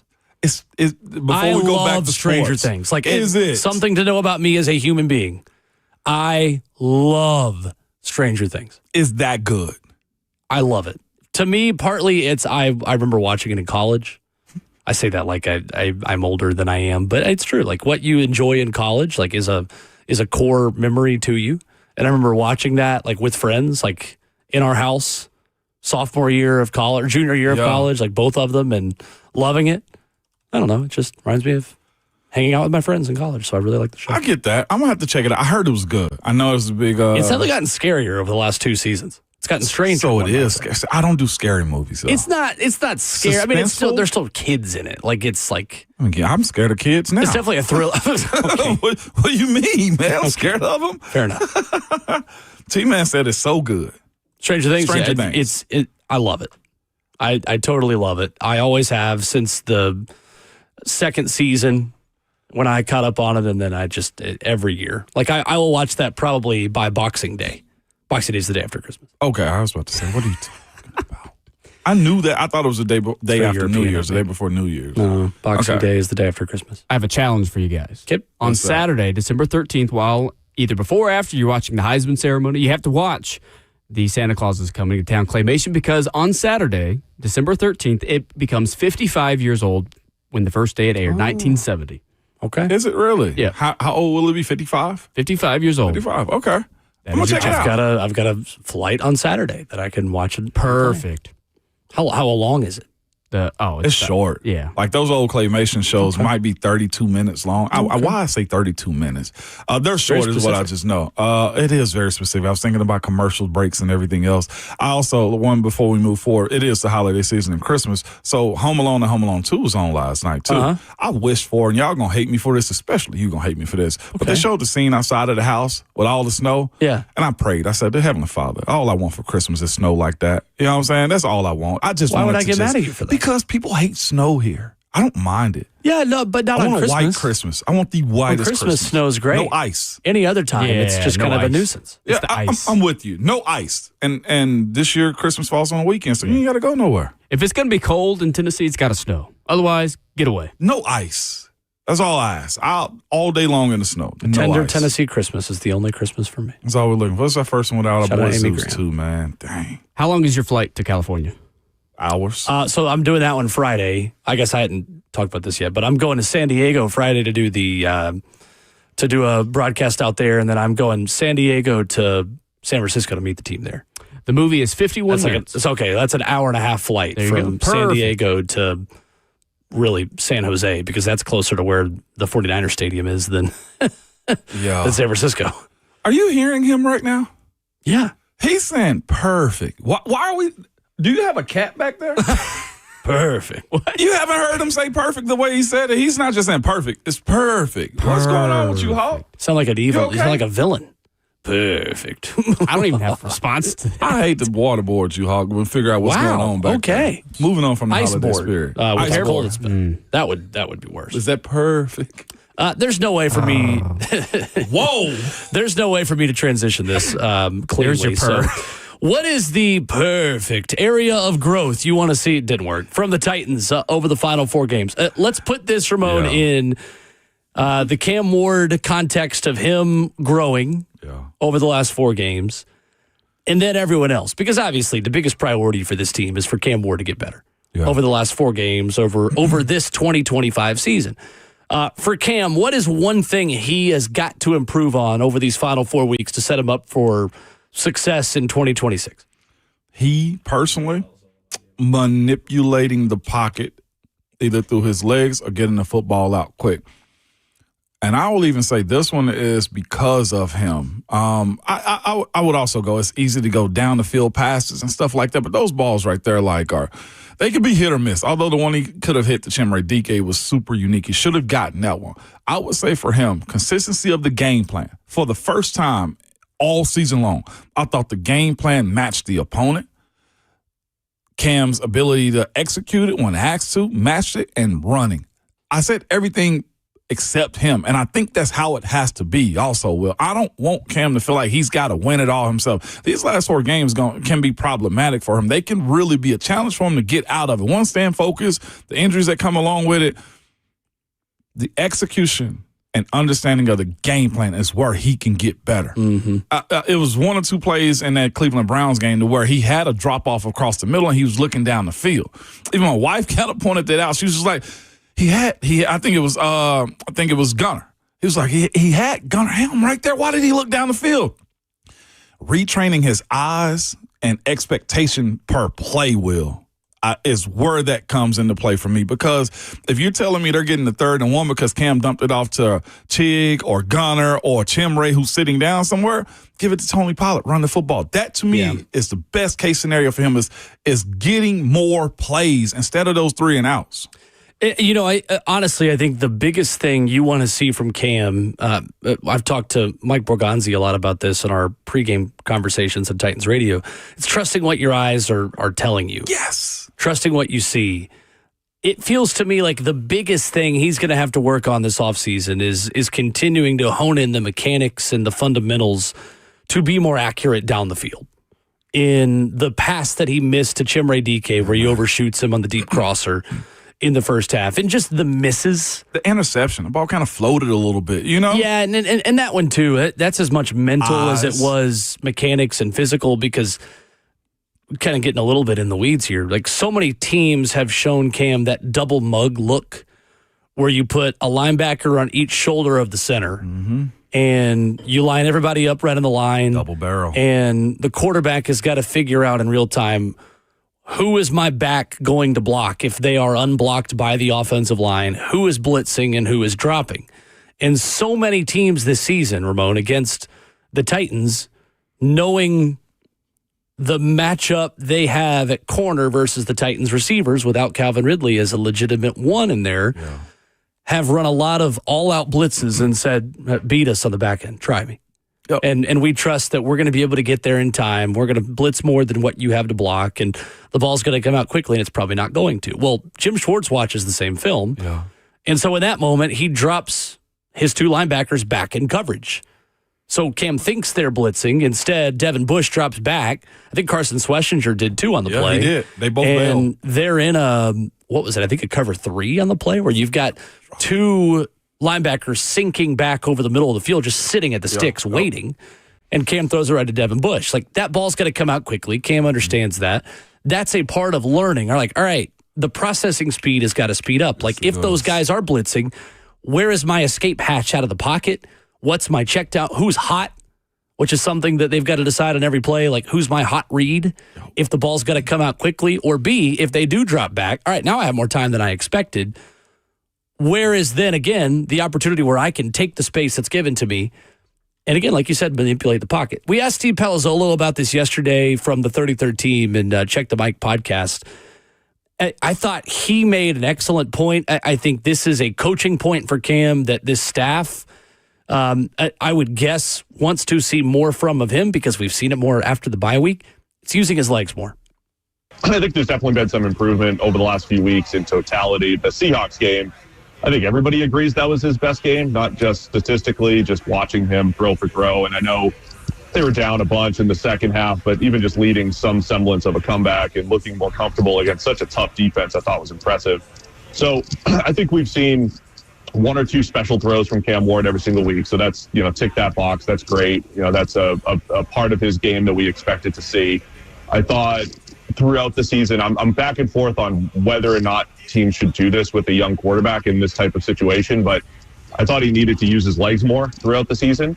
But the caveat being, it's a throwaway season. It's a development season. So if he doesn't actually run a lot and scramble and use his legs in the design run game, it's okay. Let's use these reps to develop in the pass game. But I think next year and beyond, Cam Ward needs to use his legs a little bit more. A couple scrambles here and there. I think we saw that against Seattle, saw that two straight games where he would just take off and run. And it was, a key part of the comeback drive against the Texans a couple weeks ago. And I think that's going to be more of his game going forward, or at least it needs to be. I don't care if it is the rest of the season. Again, use those reps to throw. I want to see more just in rhythm passes. And that comes from, do you have the receivers getting open? Do you have the scheme? Do you trust, everyone around you? But I think that's the biggest thing is playing in rhythm. With Cam Ward, it's still a very high sack total this year. I think his ability to sometimes drop back too far in the pocket, Ramon knows that, you drop back too far, you're hanging your offensive lineman out to dry. So I think that is something that needs to improve. And then just overall ball security. Hasn't had a lot of interceptions, but the fumbles have been some rough ones in there throughout the year. So that's definitely something that needs to get cleaned up. Steve Palazzolo of the 33rd Team on the show yesterday. He was great, by the way. He was real good. A guy that is watching the Titans closely, intently, and you can hit the podcast feed if you missed that. 81 of Cam Ward's 127 rushing yards this season, Ramon, have come since the Titans bye week over the last 4 games. I don't think it's any secret. No. They want him to run more. They want him to use his legs more. When you see that high of a percentage of scramble yards post bye week, we can connect the dots on what they talked to him about coming out of the bye week. So I think for me, that is a tangible and practical area where he can get better over these last 4 games. The biggest priority for him is the downfield accuracy. I think that is more of a long-term fix, something that he's going to have to clean up mechanics-wise. Just to give an example, like pro golfers in the middle of a season are not totally changing their swing in the middle of a season. You're going to go do that in the winter on the simulator with your coach in December and January and February, and the weather warms up. Hey, all of a sudden, let's have a new swing thought. Let's do these different things. But mid-season, you change your setup. Mm-hmm. Maybe your grip is here. You're not taking the club back as far. You're thinking about, you're having different thoughts, but you're not totally changing the mechanics. Changing mechanics mid-season for any athlete opens you up to injury, opens you up from not being able to do the simple things well. Yep. That, to me, is something that's going to get fixed this offseason. How can Cam open up windows to throw by using his legs and forcing defenders to make business decisions? Do I go tackle him? Do I leave my guy? Do I let him scramble? I think it opens up a whole element of this offense that's kind of a untapped potential in what he can do. It is, and it's also getting to a point where he starts to process quicker. To me, you mentioned that Devin Bush and Cleveland Browns play where he got intercepted on. All right, understand the scenarios you're putting yourself in. How are you? I'm not asking the question to attack his integrity of, how he prepares for a game. But in those sets right there, if in those, I call them double barrel, where he put 2 linebackers in the A-gap. In those double barrel linebacker situations, what are you doing if they bail? Do you have an answer? Does the offense have an answer? Are you telling Gunner, hey, you're hot right here, check? You know what I'm saying? It's those things to where you don't have to throw to that route that you want to go to. If you understand in those double barrel situations where those linebackers are bailing out at angles, is there somebody for you over the middle? to where you can dump the football off, to where you can change their scheme moving forward, to where you can take advantage of those moments. Like I said, on that interception, I won't say it was unnecessary because it was where he was supposed to go. He got tricked. He's a rookie. Those things are going to happen. 100%. 100%. Right. But moving forward, it's going to happen again. Tape usually lasts 3 weeks. Somebody's going to do that again. 49ers are going to do that again to him. They play that type of defense, and they can get after him up front too. Where's your exit? Getting rid of the football, not panicking and realize, or saying to myself, I'm so focused in on throwing the ball to Alec Ayumanor that I forget there's a linebacker that was in the A gap. The processing of him becoming a better quarterback, I think mentally is going to help his overall physical game too. That's where, to me, feeling and knowing where the defenders and DBs are, how good has he become scanning side to side? I'll admit this right now, and I feel like I've said it before. I didn't fully understand, Will, the offense that we were running in Pittsburgh my rookie year until about 3 games into the second season. I knew what I was doing. I didn't understand why I was doing those things. I didn't understand why the linebacker, I needed to step back or I needed to be here on this block until the next year. So there's a lot of grace to be given on his understanding. What really takes away from Cam's ability, athletic ability, though, too, is he's going to have to relearn something new next year. I'm hoping it's not a full-fledged reset for him as we're talking about what he needs to get better at. But his mechanics and mental understanding of defenses, because that's one thing that will not change. He will see these types of defenses for years to come. Yeah. How does he get to Peyton Manning, Drew Brees, Tom Brady types of understanding where the athleticism takes over and you don't have to think about this stuff much further? Because he is an athlete. Yeah. There's no doubt. I mean, him shoving down the guy that's trying to tackle him in Cleveland over the weekend, it was crazy. How embarrassing. Somebody put that side by side with Cam training with Shador, doing that to Shador. Yeah. Shador was trying to get the ball from him. He's like, oh, you're holding the ball out too far. He's like, ball security. And he's like shoving away Shador. Yeah. Literally trained him to do exactly that. Who was the DB? Who was the linebacker? God, who was that he threw down? On that play? Yeah. I don't know. I forget who it was. But he got after Cam twice. I think he sacked him once and Cam threw him to the ground the second time. Well, what about the rest of the team? Obviously, Cam Ward's growth is a priority, the priority for the final 4 games of 2025. What is the biggest area of growth that has nothing to do with Cam that you want to see from the Tennessee Titans over the final 4 games? I'd love your input on this, 615-737-1045. Open to your thoughts and ours as well, coming up next.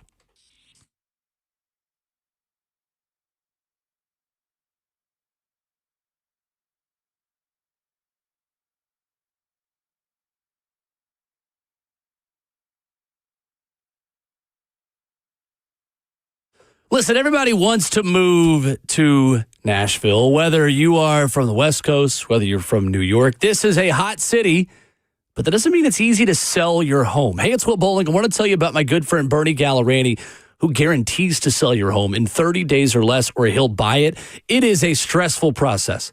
It's a complicated process. It's hard to get anything done at work while you're dealing with the stresses of listing your home, the open houses, the process of relocating. Bernie makes it easy because he guarantees to sell your home in 30 days or less.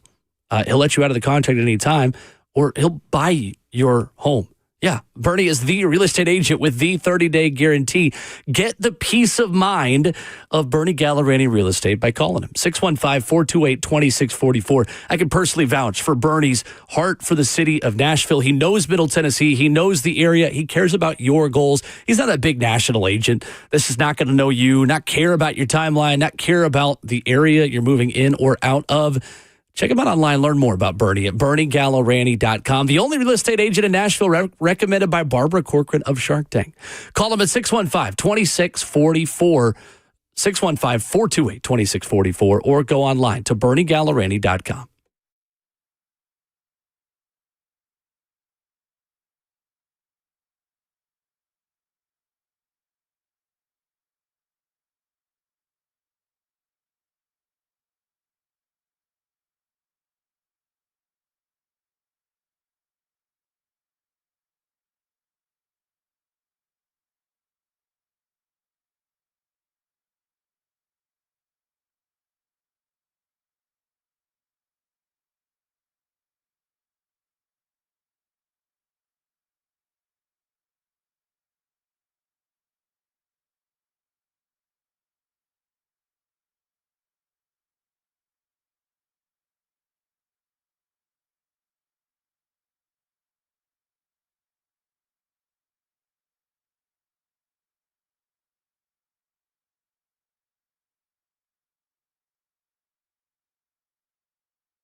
Roberto Willow, 1045 The Zone. Wrap it up. Hour number 2, 615-737-1045. How you jump in? Ramon, if you are taking Cam Ward out of the equation and looking at the rest of the Tennessee Titans, what is the most important thing that you need to see improve over the final 4 games? Stopping the run and running the football. Those 2 things, the consistency of that one. And as a team in general, man, besides Cam, is beating the teams that you're supposed to also moving forward. This latter part of this latter part of the season, man, is teams that are very capable of being beat. If you're not in a position and you want to, I don't know if anybody's going to want to trade for a haul this year. The teams that need it, Cleveland already got 2 draft picks. Jets are already picking in the top 3, or the Giants are top 3, top 5. I'm not sure if there's a generational player in which you feel like you have to go up and trade for, too. So if we can remove that conversation, I feel like it's already settling down and done at this point. Go win football games, because there's a contingency of young players on the squad that's got to learn how to win. The best way to reset your season or reset your mindset is go beat up somebody bad. You got the Saints. You got Kansas City. Yes, I'm throwing Kansas City in. I know what they are and the respect that they have as a team and what they've done in years past. They're desperate. They're not dead yet. They're not dead yet. Barely. But so are the Titans. So is Jeffrey Simmons. So is Devondre Sweat. Mm-hmm. Like, Cody Barton is still on a contract going into this next season. You know what I'm saying? Like, J.C. Latham needs a pathway of good wins. I say this again. Running the ball and stopping the football defensively and beating bad teams. Good teams get better by beating bad teams first. I'm sorry, but it is a bully league. If you suck, then guess what? We're going to have to see how bad you really are, because it's my opportunity to go get you. It's the same thing they did to Cleveland this past weekend. You found a way to beat a bad team. I'll give you mine in a minute. Let's go to Terrell in Nashville, giving his take on areas for growth for the Titans. What's up, Terrell? What's up, Terrell? What's going on, Will, Ramon? It's good to, good to be able to talk to you, listen to you every morning. Appreciate you. But, no problem. But I really wanted to piggyback off what Ramon said, because that goes into the point I wanted to make as far as the answer to the question. My thing is I would love to see growth from the rookies. I read an article, and please don't get me wrong, whoever wrote it, I apologize. It might have been either Easton Freeze or Wes Wisely, but it was a very detailed breakdown of what the second-year players and the rookies have done over the past few games. And it's not like it's like a group thing, but each individual person that was listed did something to contribute to this team, and they're getting those important reps. So I definitely want to see the growth of the rookies outside of Cam going forward, because like you said, that's the foundation that needs to be laid going forward. And you still got Barton under contract, and a lot of people are still kind of showing those flashes. Mm-hmm. But once again, at the end of the day, like you said, it's a bully league. And the whole draft pick situation, I've kind of gotten that out of my mind, because the winning is more important for the development. And then who's to say that in the draft that you might not get a Michael Penix situation or a J.J. McCarthy or something like that, where somebody trades up to get somebody and surprises everybody, and you might get that haul there. But that's something that you could talk about in the springtime. But long story short, the rookies need development, and I'd love to see that going forward these last few games. Thank you, Terrell. Appreciate the call. Great point right there. Totally agree. That's a conversation too. Is it out of your mind right now to trade? Like I was huge on. I don't know if anybody's worthy of a haul in this class. Like Fernando Mendoza might end up being the number 1 guy, but the teams that are drafting in the top 5, I mean, who needs a quarterback? Giants. Giants do. Browns might. Jets might. What are the Rams? Rams have 2 first-round picks. There are a lot of teams with 2 first-round picks is the part of it that I think is interesting. Cleveland has 2 firsts. Sure does. New York Jets have 2 firsts. And don't the Giants? Giants. Yeah, I think hold up. Who did the Giants I was get rid of? just looking at this. So the Giants... the Jets have 2 first-round picks. I'm thinking for of Sauce, they got 2. The Field Yates mock draft he put out this morning at ESPN.com, where he has the Jets moving up to 1. Like, there are definite QB-needy teams as of today, but again, it's hard to evaluate this before the season's over. And, I mean, again, like, you wouldn't have called Indianapolis QB-needy last week. Sure. They are today. Mm-hmm. Like, who's hurt? What does the free agent market look like? Who is on the trade market? Like, we didn't think Geno Smith was on the trade market, so we thought the Raiders were in the market to draft a quarterback last year, and then obviously they trade for Geno, and here we are. Same thing with Seattle, bringing in Sam Darnold and getting rid of Geno Smith. Like, so I think that's the interesting thing is, yes, who can you capitalize on QB desperation for? But again, like, I agree with Terrell. I agree with you, and in my opinion, I'm not going to tell you how to think about it because some fans are draft picked no matter what, and I'm not going to talk down to you if you believe that. I think I understand why some fans feel that way. The biggest thing I come back to is your job in the NFL to get better is not to be bad enough to where you get better. Your job as a front office member is to make good picks with the resources that you are given. And the resources the Titans are given this upcoming offseason are most cap space in the league and wherever they've got a pick in the NFL draft. There are plenty of teams who have built good rosters by picking in the teens, by picking in the 20s, who didn't have to be bad in order to get better. The hope is that you can be one of them and that you can win some of these games down the stretch and you don't have to have the top 5 pick. Right. See it as a win-win, not as a only win kind of situation. If you have the number 1 overall pick, you've got a chance to build tremendous draft capital with just one selection and really fill out this roster. If not, okay, well, the front office is not hired to tank, then use that to get better. The front office was hired to get better based on whatever they're given. Let them cook. And I realize that there's got to be a trust that's got to be rebuilt with front office based on what we've seen from this organization over the last 5 years. I could tell you, too, that nobody understands that more than the people in that front office. So you got to give them the opportunity to earn the trust back. And by the way, I'm tripping to the conversation we just had. Jackson Darte's in the Giants. They don't need one. Probably as far not. as quarterback. Yeah, probably not. That's on me for that. That's why they would trade back if they were up at number 1 as well. But it's not. I don't see it being a haul. Is in this draft class. Yeah. Because looking at the mock that they have right now, like, and that season's right around the corner. But the quality of the top 10 picks right now is elite.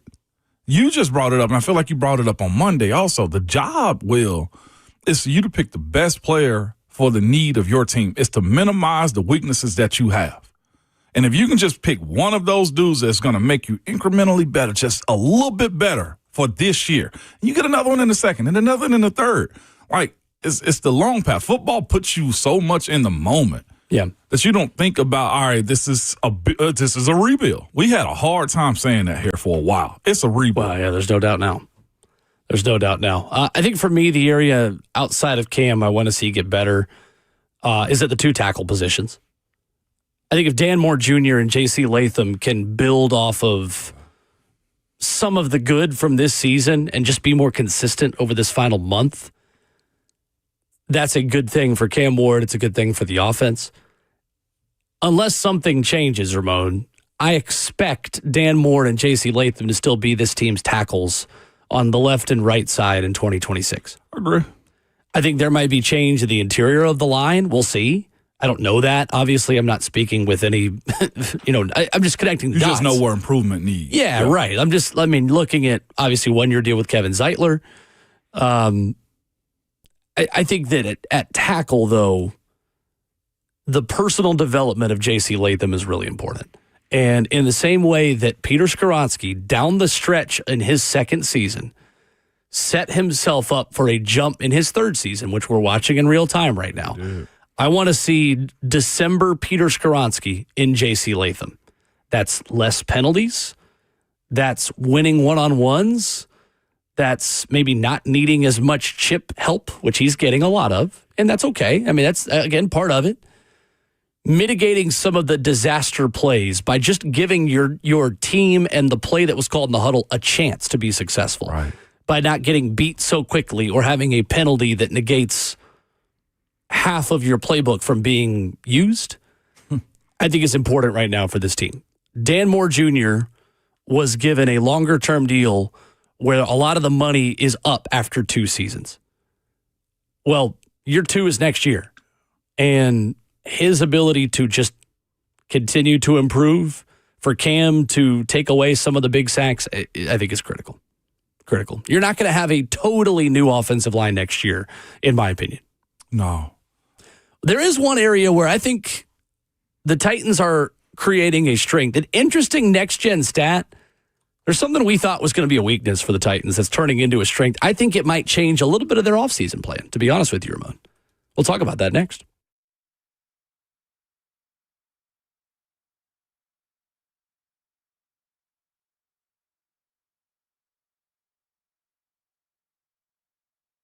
It's Ramon Foster for Low T, man. Guys, you'll wish you had started TRT sooner, man. But don't you just want to know your levels? You can find out with a free TRT test at Synergex and Low T centers, man. You can walk in before 10 a.m. or also book ahead at fixmylowt.com. They also have an app for you too, man. But here's the thing. I always speak about the guys that have issues, man. But women also have these issues too, man. They have some of the same benefits for women as well. Women experience many of the same symptoms of men with low testosterone. I'm talking about tiredness, no energy, mood swings, low libido. So women, you can go ahead and get in and get tested too. Treatment includes testosterone injections or even hormone pellets for women too. At Synergex and Low T Center, they have a long history of helping women find their hormonal balance that brings back the balance to their life. Again, you just never know why you're feeling moody or just not in the mood for anything or just out of it, feeling tired. It's probably because your levels are a little low. I mention this often. We often worry about how we look and how much we lift and how people perceive us. No, we got to go check out the inside and get your levels checked, man. You can do that by going to fixmylowt.com and make sure you tell them that Ramon sent you.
8:02, good morning, live from the 104.5 The Zone Studios. Happy Hump Day. I'm Justin Hawkins. Out of retirement, Phillip Rivers comes as the Colts have signed the 44-year-old retired quarterback to their practice squad, and his chance to play this weekend could be pretty possible as rookie quarterback Riley Leonard is dealing with a PCL sprain in his knee and is questioned to play this Sunday against the Seahawks. Rivers last played in the league in 2020 with the Colts, but he's also a semifinalist for the Hall of Fame class of 2026. Some playoff clinching scenarios in the NFL this weekend to watch for.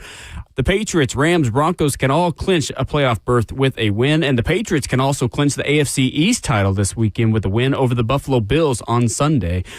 In college hoops last night, the Jimmy V Classic at Madison Square Garden, a battle of two previous champs in the first meeting.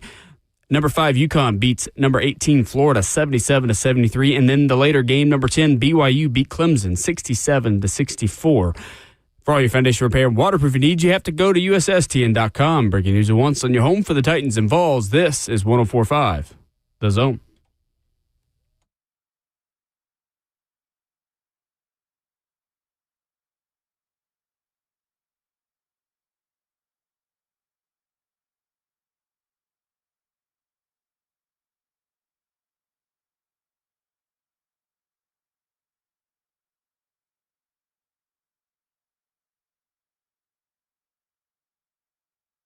Second half of the show at hour number 3 of Ramon and Will on 104.5 The Zone, streaming live on 104.5 The Zone TV, Facebook Live, YouTube, Twitter, or Twitch.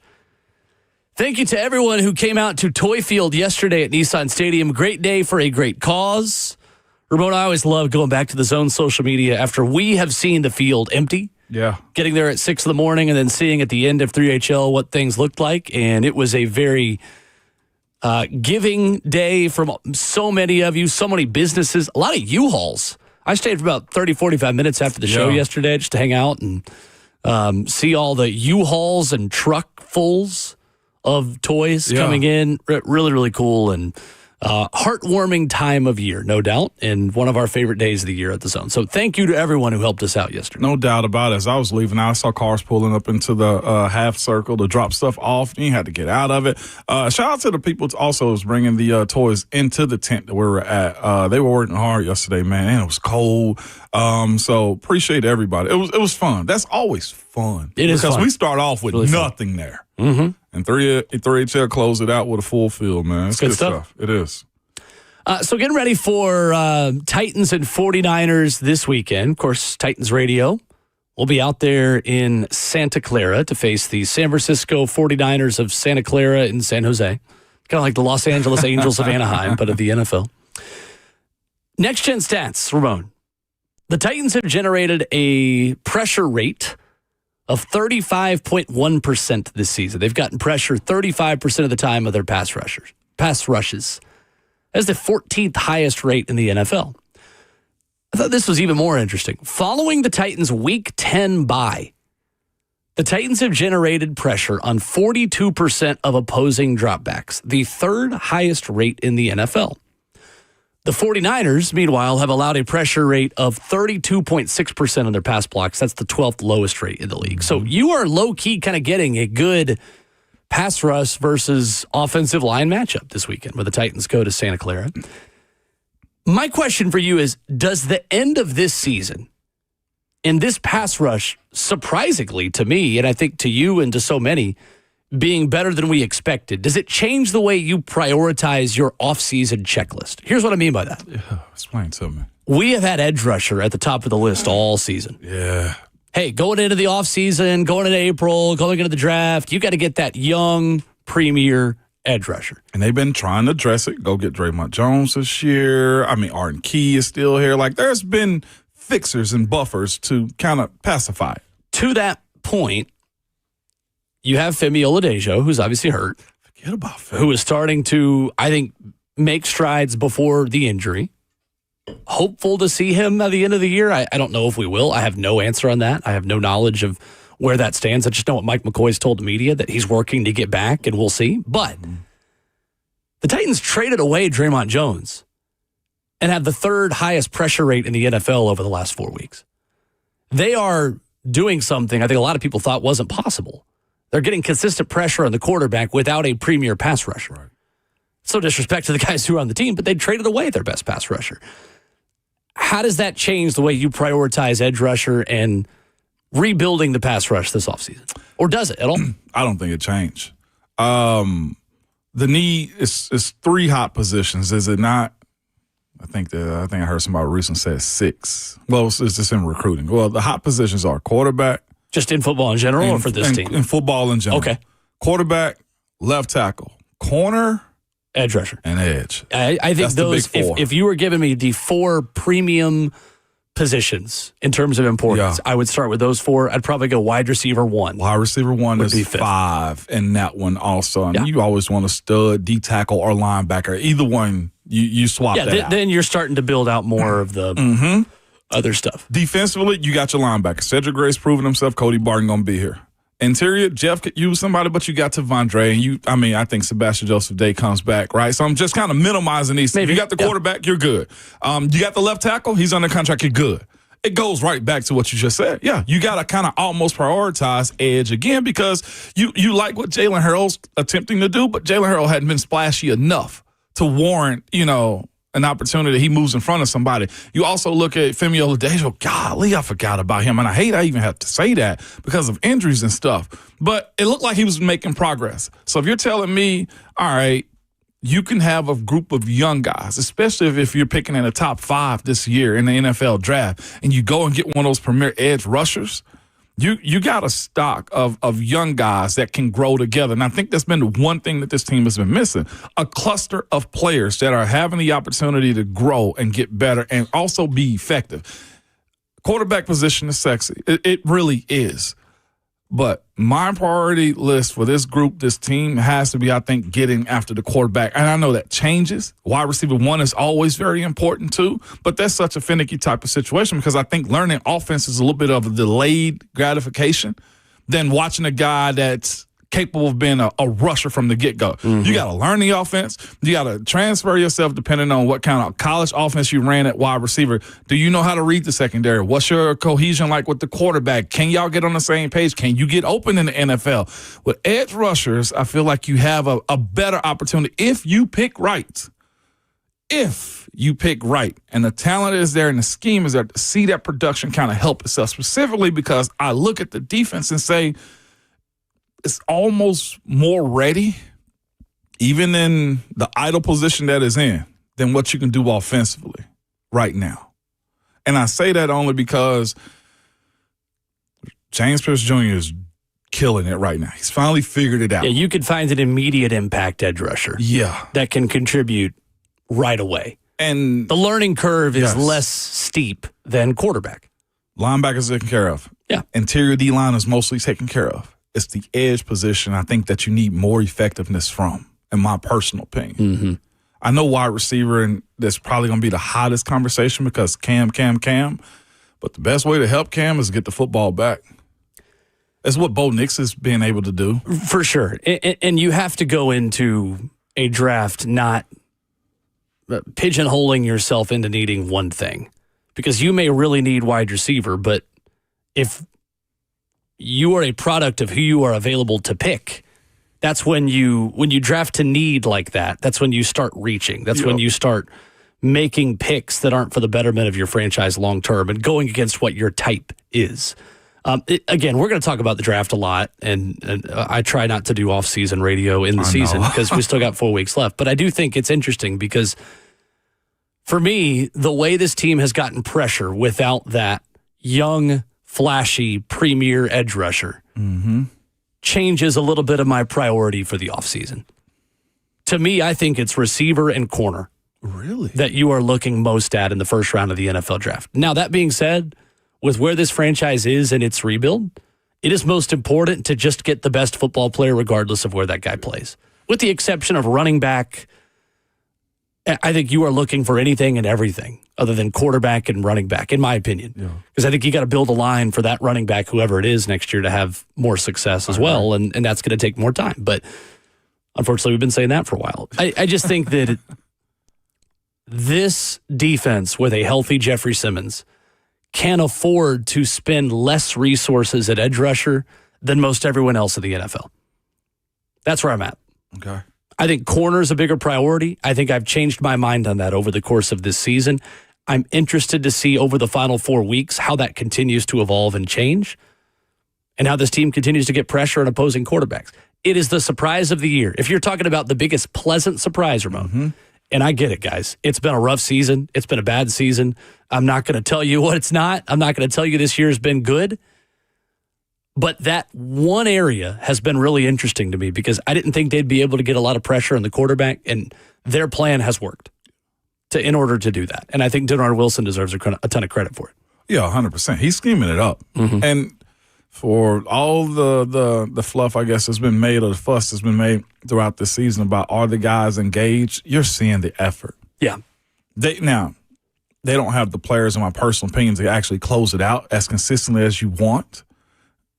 But the idea that Denard has kept them locked in, you got to tip the hat to him, man. And also just the leadership, too. I don't think Jeff's going to allow nobody to just slack like that either. Yeah. So he's playing a huge part in it. I think you brought the conversation, may have been off air, about how they're talking about extensions for players and what this is going to be worth. Whatever it is, it's more than worth it for how he stayed engaged and locked in while also accomplishing his goals. Well, we just talked about that on air in the quarterback context yesterday of like $50 million for a quarterback. Gosh.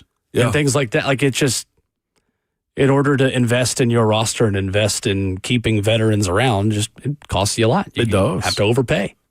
I'm going to take the bait on something real quick. Don't do it. What you about to do? Jael on YouTube.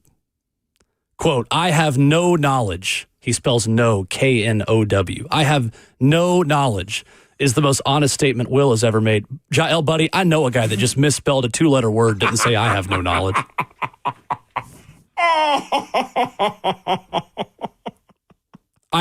Let's work on putting N and O together and correctly spelling 2-letter words before you come out my ability to have cognitive awareness and have knowledge. Boom, roasted. Damn. I ain't expect you to handcuff. One of the critics of our show, Kneecaps kind of weird, watches every day. That's crazy how that works. He Must be doing got a something lot right. of criticism for us, man. This is a part of the game. I have K-N-O-W knowledge. Hey, buddy, let's just spell no correctly. Then we can talk about my knowledge. Tennessee football conversation coming up next. Great column from Brent Hubbs at VolQuest, Ramon. The importance of Josh Heupel's defensive coordinator hire. I'm going to compare it to a situation you were there for. Okay. Unfortunately, when Tennessee coaches hire coordinators, sometimes bad things happen with new coordinators. There's a lot of pressure on Josh Heupel. What's the right kind of coach for Josh Heupel and Tennessee, a defensive coordinator? How important is this hire? We'll talk about it next.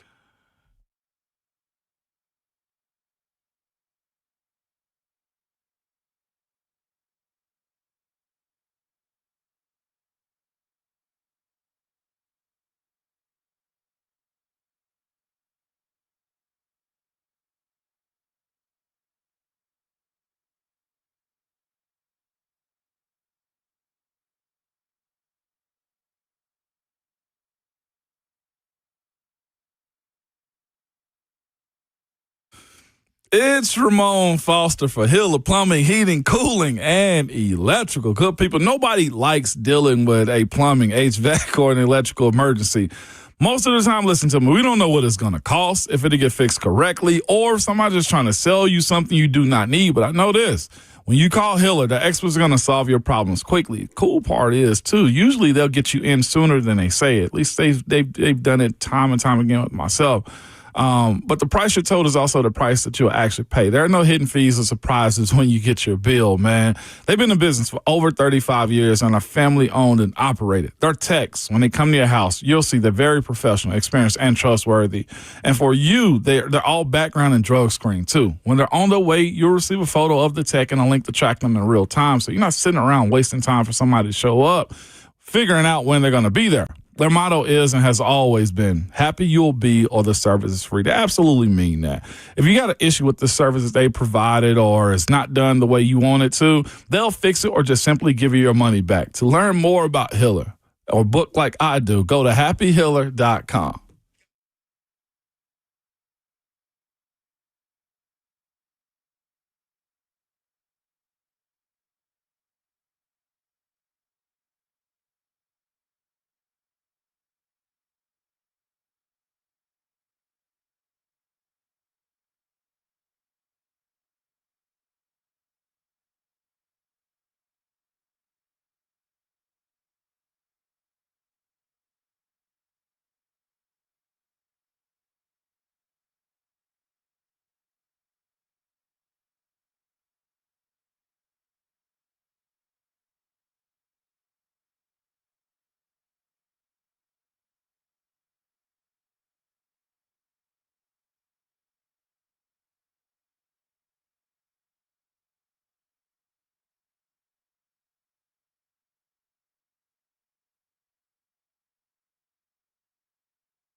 Hour 3, Ramona Will continues on 104.5 The Zone. We'll talk about Tennessee and the defensive coordinator hire, reacting to a great column by Brent Hubbs of VolQuest, talking about what the right hire might look like. Going through memory lane, Ramon, there have been a lot of important coordinator hires by Tennessee coaches. When those have gone wrong, those coaches haven't lasted long. Now, I don't want to put words in Brent Hubbs' mouth. He is not insinuating that there is a hot seat. Yeah. He even says, I'm not saying Heupel is in trouble or that his job is in jeopardy, because at this point, it simply is not. But the walk down memory lane of coordinator hires for this program is a reminder that filling this position on either side of the ball is a big deal for any head coach, and it's about getting it right. So let's remind people again, shall we? Real quick. Yeah. You were there for 2 of these. Deep breath. I read the Google rundown this morning. 2 out of the 4 of these that happened. Let's do it. In 2005, Philip Fulmer brought back David Cutcliffe. 19 wins in 2 years, 11 conference wins, a trip to the SEC championship game that you played in 2007. Cooked. After 5 and 6, the decision to hire Cutcliffe was a really easy one. He leaves for Duke in 2007. We've talked about it. You've spoken about it a lot. Philip Fulmer hired Richmond's Dave Clawson, and it was not a fit. Right. You guys went 5 and 7. Tennessee went 5 and 7. Obviously, again, I'm not putting that on you. I feel bad saying you guys, but we that did. team, I was a part of it. That's all good. 2018 went 5 and 7. Ugh. Philip Fulmer, that was it. Lane Kiffin came in 2009. We know what happened there. In 2012, Derek Dooley had a 4-12 SEC record his first 2 seasons. Again, this is a different situation for him than Heupel. Heupel didn't totally meet expectations this year. He was not 4-12 in his last 16 SEC games. He had just lost Justin Wilcox, who just got let go at Cal, by the way, who, funny enough, some people are linking to this job again, to the Washington program, defensive coordinator. Defense had been pretty good. Gave up 271 points of the season, solid year. Well, Dave Hart, the Tennessee athletic director, as Brent Hubbs writes, says Dooley, with the help of Dave Hart, was told pass on Kevin Steele, and Derek Dooley hired then Alabama coach Sal Sunseri. Guys, y'all think this past year was bad. Come on, man. It could always be worse because Sal Sunseri was not good.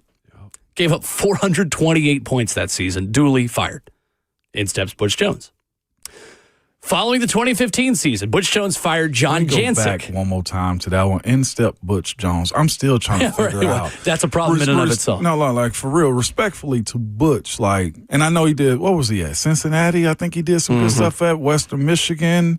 Like, it's interesting looking at these jobs and the levels that they're like successful at. Like sometimes, like Billy Napier, going to JMU respectfully to your fiance, like that might be his level. Yeah. You know, and finding the new hot guy sometimes, like Butch Jones hadn't popped. Well, the problem was at Tennessee at that point didn't have the foundation to attract a top guy. That's true. They had to go either get someone who was a G5 head coach or someone who had not been a head coach before they were going to take a chance on. So we've lived this life. Unfortunately, fans, we have. Listen to Will as we walk through this thing, man. God, dog. Following the 2015 season, Butch Jones fired John Jancic, missed out on landing Dave Aranda, and then paid big money to hire Bob Shoop away from James Franklin and Penn State in the January of 2016. I don't even remember Shoop. Bob Shoop was there briefly. According to what Brent Hubbs writes, says Shoop found success on the field, but it was a tough fit with the staff. Then Jones lost offensive coordinator Mike DeBoard to Indiana after the 2016 season, who Jones had been roasted for hiring years earlier. Then he promoted Larry Scott, who was a disaster in his final season. Butch Jones goes 4-8, gone. Ramon, Josh Heupel's not on the hot seat today, in my opinion. Do you agree? I agree with you. I think most Tennessee fans who I talk to would say the same thing. But history tells us this is a very important hire. And especially when you consider how hands-off Josh Heupel is with his defense and how much this defensive coordinator is kind of the head coach of the defense. He's got to get this hire right. That's not groundbreaking analysis. Mm-hmm. But Ramon, how much pressure is on him if it doesn't get right. Because to me, it does feel like what history has told us. We start having hot seat conversations if this defense doesn't improve. This becomes a Josh Heupel problem, not a Tim Banks problem, now that Tim Banks is no longer in the building. Right. Because removing somebody like this, like Tim Banks, who had a historic season that you've had a lot of success with, it raises the eyebrows now. You're at least on notice. This isn't a guy leaving for another job. You had to fire a guy because I will say this, that's your shield. That's your mulligan that you get as far as letting guys go. You don't get an opportunity to get 2 or 3 of these types of moves unless your guys leave. This is out of necessity to make your team better. So if you are letting somebody go to make your team better, then the results of that hire should net more wins, better production, a higher profile for the team. And that's the issue that Coach Hype is going to have to run into. Now, considering this is his deal of being able to bring somebody in and he feel like it should take the Vols to the next step, even if the offense still cooks, he's going to have an issue with either even if the offense cooks and the defense doesn't do well, it's his reputation that's on the line. The same way it was for Coach Foreman and Coach Clawson, Dave Clawson. That was detrimental to him. I lived that. I watched us struggle. I watched us not be a competent SEC team in that. And here's the thing about it, too. We knew it. We knew it during the season. We knew it, hell, in training camp, that it wasn't going to be good for us.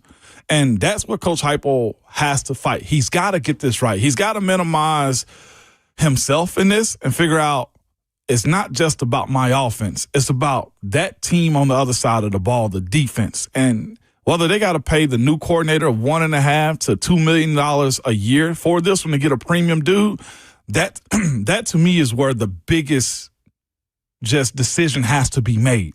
How much of a quality guy are you going to go get? Because I didn't think Dave Clawson was a quality guy at the time. And I don't say that because of how our season went. I say that because he was only a one-and-done coach at the University of Tennessee. Right. He got better.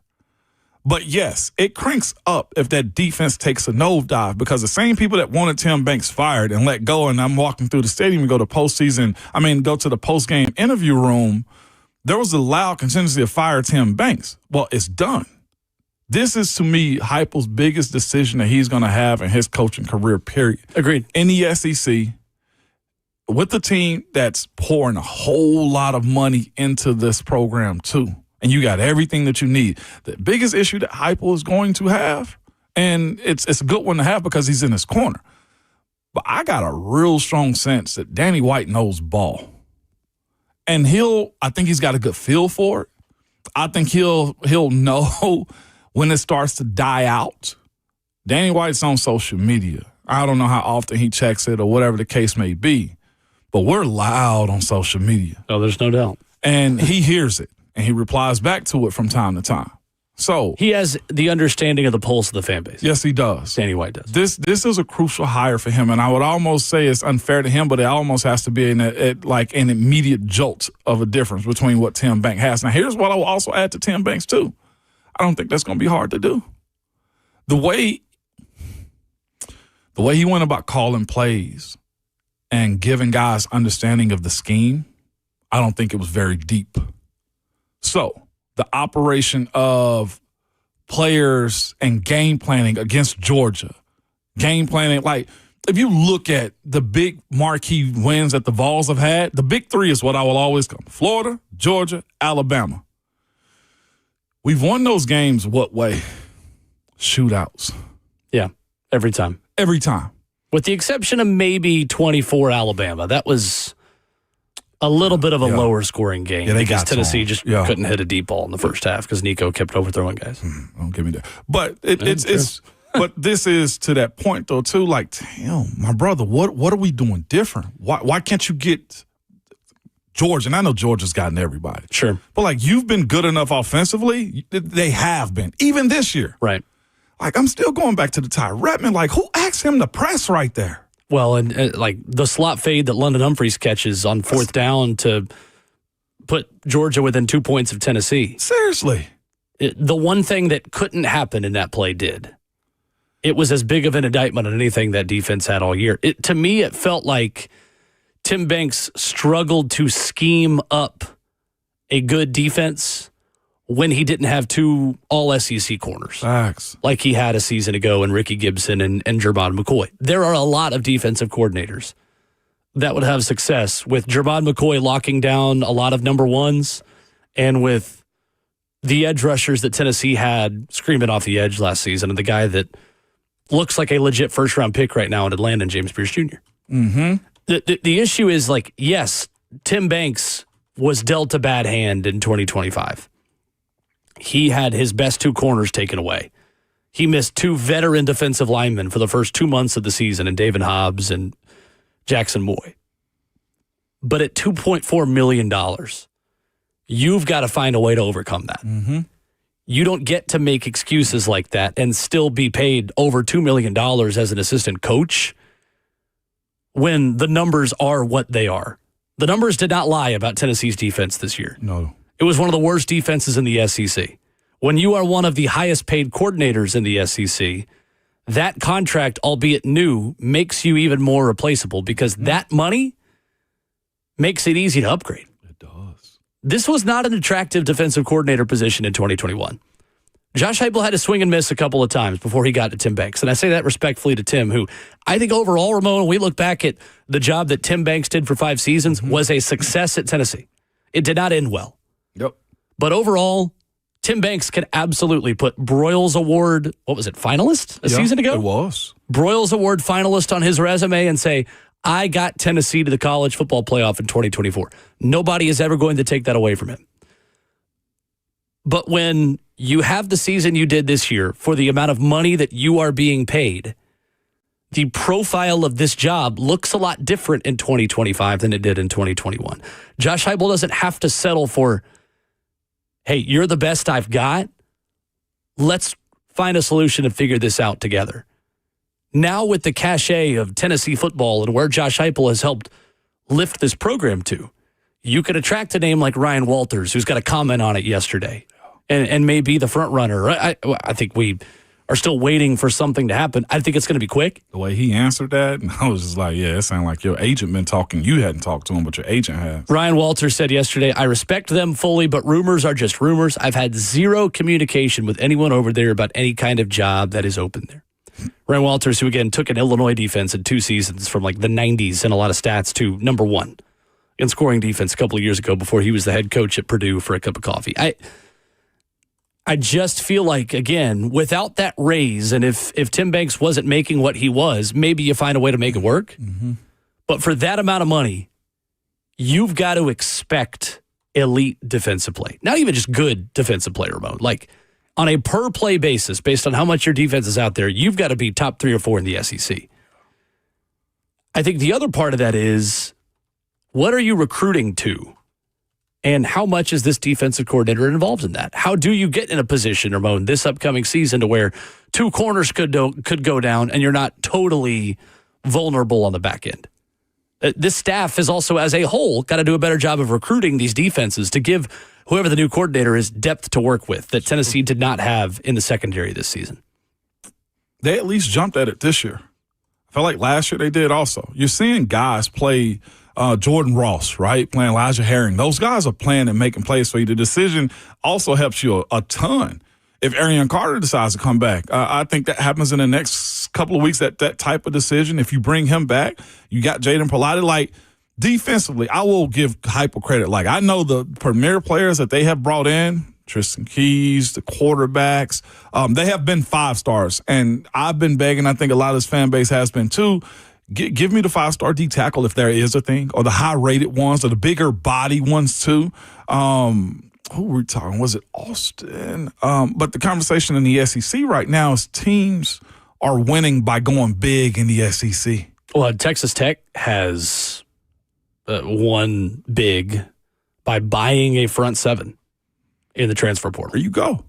It's going to be interesting with what Coach Heupel is doing and his method and what to your point, his new defensive coordinators is going to want to do.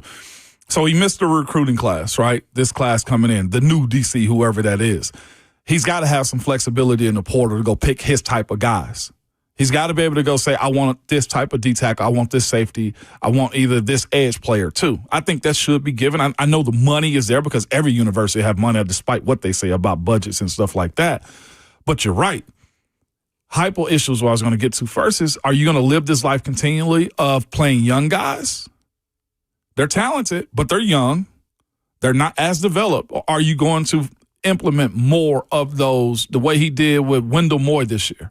I thought the way they went and found him to let him play left guard before he got hurt was amazing for the offensive line at left guard. There needs to be that type of insertion of defensive players too. They spent good money offensively in the portal. They've been more homegrown at home, other than Colton Hood, who was a spring transfer. Mm-hmm. He was a spring transfer, so I'm guessing it wasn't that expensive of an NIL for him. But the benefit of having a guy like him come in and have the impact that he did when Ricky Gibson and Jamar McCoy went down, that's what you need on that front seven, to your point. I think the right fit for Tennessee at defensive coordinator is the kind of coach that Josh Heupel doesn't want to go up against. If I'm Josh Heupel and I'm talking to candidates, I start with, what schemes give me trouble? I can name two. Go. Ohio State, Georgia. 3-3-5 tight at Georgia. Space eaters up front, fast linebackers. Jaden Harmon, Jaden Pilati, Arian Carter. Versatile defensive backs that can play in the box and hit. Yeah. Or also defend on islands. It is a defense that brings pressure from a lot of different places, but you've got to have some Jalen Carters and Jordan Davises up front You do. in order to have those 3 down linemen and have a lot of speedy, run and hit guys elsewhere on that defense. Ryan Walters is a really interesting guy. Reading about him, a lot of different fronts, a lot of different looks. He'll switch from a 3-4 to a 4-3 on any given drive. I saw somebody say he has like a 5-1-5 setup. Yeah. 5 linemen, 1 linebacker, 5 defensive backs. Where at? Ryan Walters. Washington. Oh, Washington. It really fascinating. I think Tennessee needs a kind of defense that is emphasizing aggressiveness, blitzing, and havoc. Because there's only so good that Tennessee's defense is going to be in total yardage allowed. How much havoc can I create to where an 8 or 9 yard sack, a fumble that sets me up in short yardage, emphasizing the turnovers and the sack production? You're going to give up some big plays. Yeah. But the ability to put your offense back on the field quickly against tired defenses and giving them less time to adjust to things that you are doing, I think is priority number 1. And the guy that can illustrate that to me the best in meetings, if I'm Josh Heupel, is the guy I'm going with. So real quick, too, before, as to the why the expectation was so high for Tim Banks, too, I went and looked at the top paid defensive coordinators in 2025. Mm-hmm. Jim Knowles, Penn State, got over $30 million. And he's available. That was the highest one. He's an option. Penn State year, whatever it was, okay? But under him, DJ Durkin in Auburn, 2.75. Yep. Deonta, what is it? Deonta Lynn. USC monstrous defense they had this year, too. They're a lot better. Yeah. Pete Golden, Ole Miss. I love their defense. I'll be real with you. Mm-hmm. Blake Baker, LSU. In my opinion, the best defensive coordinator in college football. Wink Martindale at Michigan, getting 2.5. Pete Golden was getting 2.55. And the last one on this is Glenn Schumann, Georgia. Bulldogs, $2 million flat. He'll be a head coach soon. So Tim Banks 2.4. Exactly. That's the company he's keeping. Those are all elite defenses. I mean, elite. USC wasn't elite, but those defenses, you are the outlier. You knew it was going to be a headache. One of these things is not like the other, and it was Tim Banks. That is why we are talking about Tennessee hiring a new defensive coordinator. Your thoughts coming up, 615-737-1045. How much pressure is on Josh Heupel this offseason? Do you consider the seat warming? We don't. I think most of you don't. But how important is this defensive coordinator hire for your faith in Tennessee football under Josh Heupel? We can get to some of your thoughts next.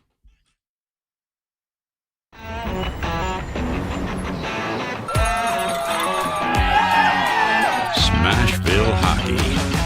Around here, it can sound like a language of its own. But hey, if you can pronounce Demumbrian, then names like Yossi, Shea, Marchessault will roll right off the tongue. Nashville Predators. Only in Smashville. One of the largest sports books east of the Mississippi, Circa Sports Kentucky, is now open. Catch all your favorite games on an 80-foot screen with stadium-style seating and live VSiN broadcast daily. Circa Sports, now open at the Mint Gaming Hall, Kentucky Downs.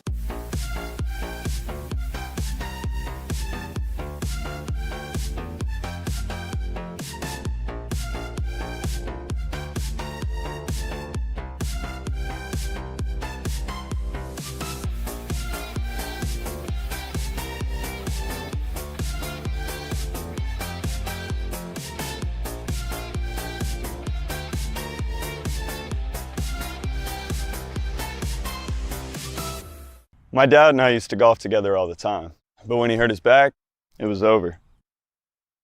To have your son want to spend time with you is amazing. That's why my chronic back pain has been so heartbreaking. Surgery, fused bones, long recovery. No way, not for me. A friend recommended stem cells, so I gave Kellum Stem Cell Institute a call. I'm glad you're out on the course. Yeah, it's really good. Call the Kellum Stem Cell Institute today. Swing still looks just okay though. Selling your home can be stressful, but it doesn't have to be. Get a guaranteed offer from Mark Spain Real Estate. There are no showings, no open houses, no stress. Work with the #1 real estate team in the U.S. and close with confidence. Go to markspain.com today. I'll be home for Christmas. You can count on me. I'll be home for Christmas, if only in my dreams. Let's face it, buying a vehicle should be straightforward and stress-free, and that's exactly how Two Rivers Ford has been doing business for decades. This locally owned dealership has a non-commissioned sales team whose only focus is to find you the right vehicle at the right price without the pressure. So you'll actually have a fun car buying experience. Great prices, easy financing, and a non-commissioned sales team. Two Rivers Ford, the South's most trusted Ford dealer.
Ramona Willow 1045 The Zone continues. Ramon Foster and Will Bowling. Rhett Bryan coming up in 10 minutes. Your phone calls at 615-737-1045. New post from Brent Hubbs at VolQuest.com this morning. Titles, Josh Heupel's search for Tennessee football's next defensive coordinator continues. Obviously, stating again, as you know, there was no news yesterday.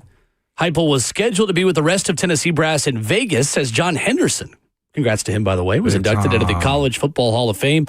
But with a hire to make, Heupel spent the day in Knoxville working on the search to replace Tim Banks, who was let go over the weekend. Ryan Walters, the Washington defensive coordinator, former co-DC at Missouri when Heupel was on staff in Como, commented on it publicly, saying it is a pretty easy connect the dots deal, but said he had zero communication.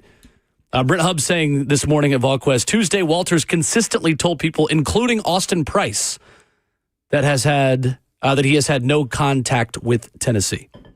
So to say, that's not to say that Walters isn't on the short list or that he's not a candidate. But right now, Ramon, it does feel like Ryan Walters was connected by Pete Nakos as a logical fit. It remains to be seen whether or not that is because he is the guy or because he's just a logical fit and a logical name to connect. Yeah, he fits, I think, with what he's done at Washington. He'd be a great hire. Great hire. Yeah, it just makes sense. Like I said, what's fascinating in that press conference, watching coaches deny like this for years that we've seen them deny taking jobs. He said that I hadn't talked to Tennessee. He didn't speak about his representation at all. He didn't speak about an interview situation at all. In these types of situations, more than likely, you back channel this and allow your people handle it more than anything. Ryan Walters think we were born last night. No, we were born at night.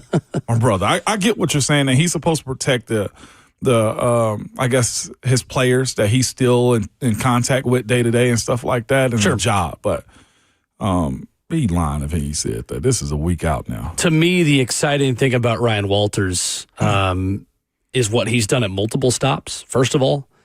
I think secondly, kind of stakes for Ryan Walters, but it'd be good for us. He's already been a head coach before, and it didn't go well. Those kind of coordinators are valuable. When you know that they're going to be around and that unless they take a lateral move, they're probably not going anywhere. I mean, look at Steve Spagnuolo in Kansas City. Was so bad as a head coach. He's a coordinator.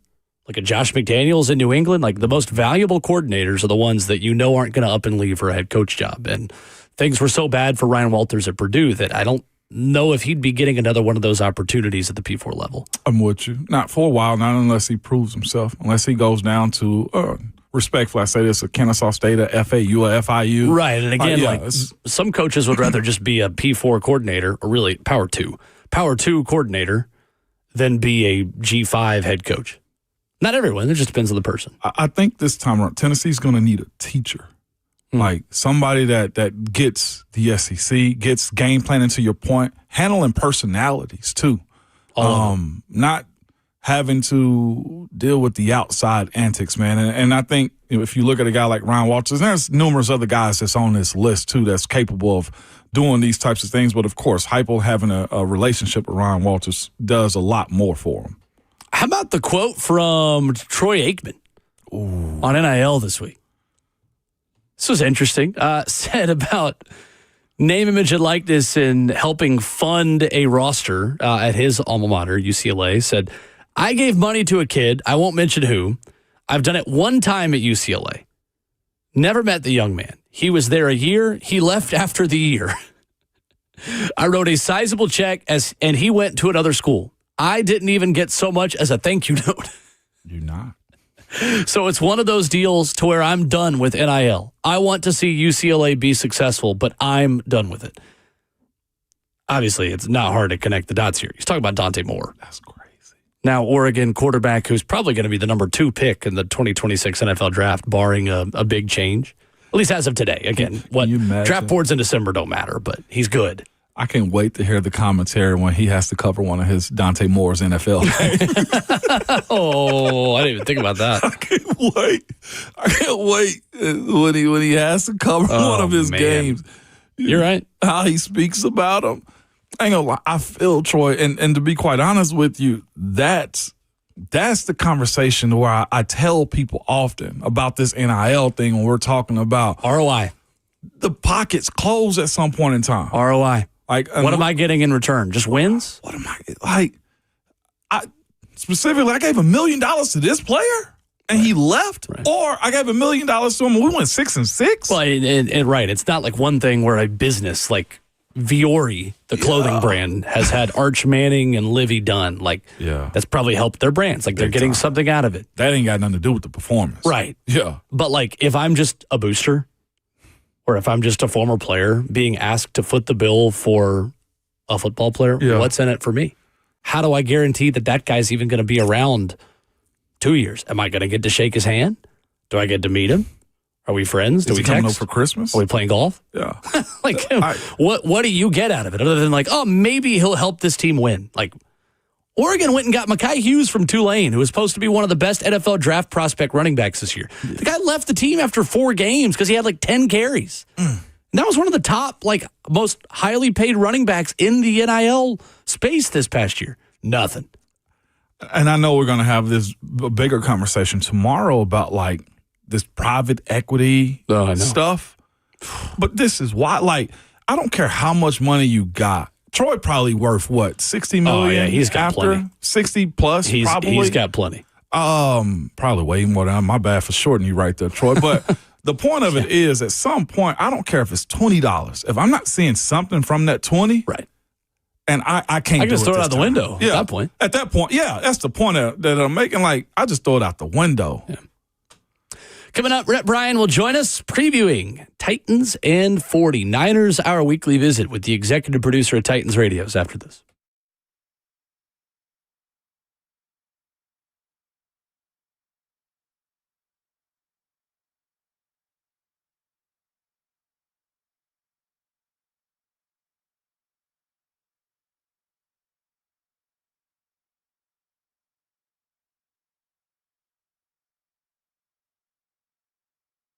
What's up? It's Will Bowling. This time of year, we are in a lot of crowded rooms. Dining rooms, living rooms, opening presents, holiday season. You're seeing older relatives maybe that can't hear as well as they used to. I'm here to tell you about Brentwood Hearing Center and how they can help you. Their doctors of audiology understand that there is no cookie-cutter approach to better hearing. What they're going to do is sit down with you, understand where you're having trouble hearing, the kinds of environments where you feel like you're hearing background noise more than the person across from you. They can also show you the best technology on the market. Revolutionary stuff that connects wirelessly to your smartphone, to your television. It's like always having Bluetooth headphones on all the time, and it's going to help you hear better as well. Maybe you are thinking about that one family member, and we all know the one, right? BrentwoodHearingCenter.com. That's the website. They're going to make it so easy for you. 615-377-0420. They're going to get you off the sidelines and back in the game. So make sure you address your hearing needs online at BrentwoodHearingCenter.com. That's Brentwood Hearing Center. Better hearing, better life.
9:02, good morning, live from the 104.5 The Zone Studios. Happy Hump Day. I'm Justin Hawkins. Out of retirement, Phillip Rivers goes as the Colts officially signed the 44-year-old quarterback to their practice squad this morning, and quarterback Brett Ripien is being activated to the active roster as rookie quarterback Riley Leonard is dealing with a PCL sprain in his knee and is considered questionable to play this week against the Seahawks. Rivers last played in the league back in 2020 with the Colts, and he's also a semifinalist for the Hall of Fame class of 2026. Some playoff clinching scenarios in the NFL this weekend to watch for as the Patriots, Rams, and Broncos can all clinch a playoff berth with a win on Sunday. The Patriots can clinch the AFC East title on Sunday if they beat the Buffalo Bills. In college hoops last night in the Jimmy V Classic at Madison Square Garden in New York, a battle of two previous champs was the first game of the night. Number 5 UConn beat number 18 Florida 77-73, and in the late game, number 10 BYU beat Clemson 67-64 after coming back from down 22 points early in the second half. For all your foundation repair and waterproofing needs, you got to go to USSTN.com. Breaking news at once on your home for the Titans and Vols. This is 104.5 The Zone.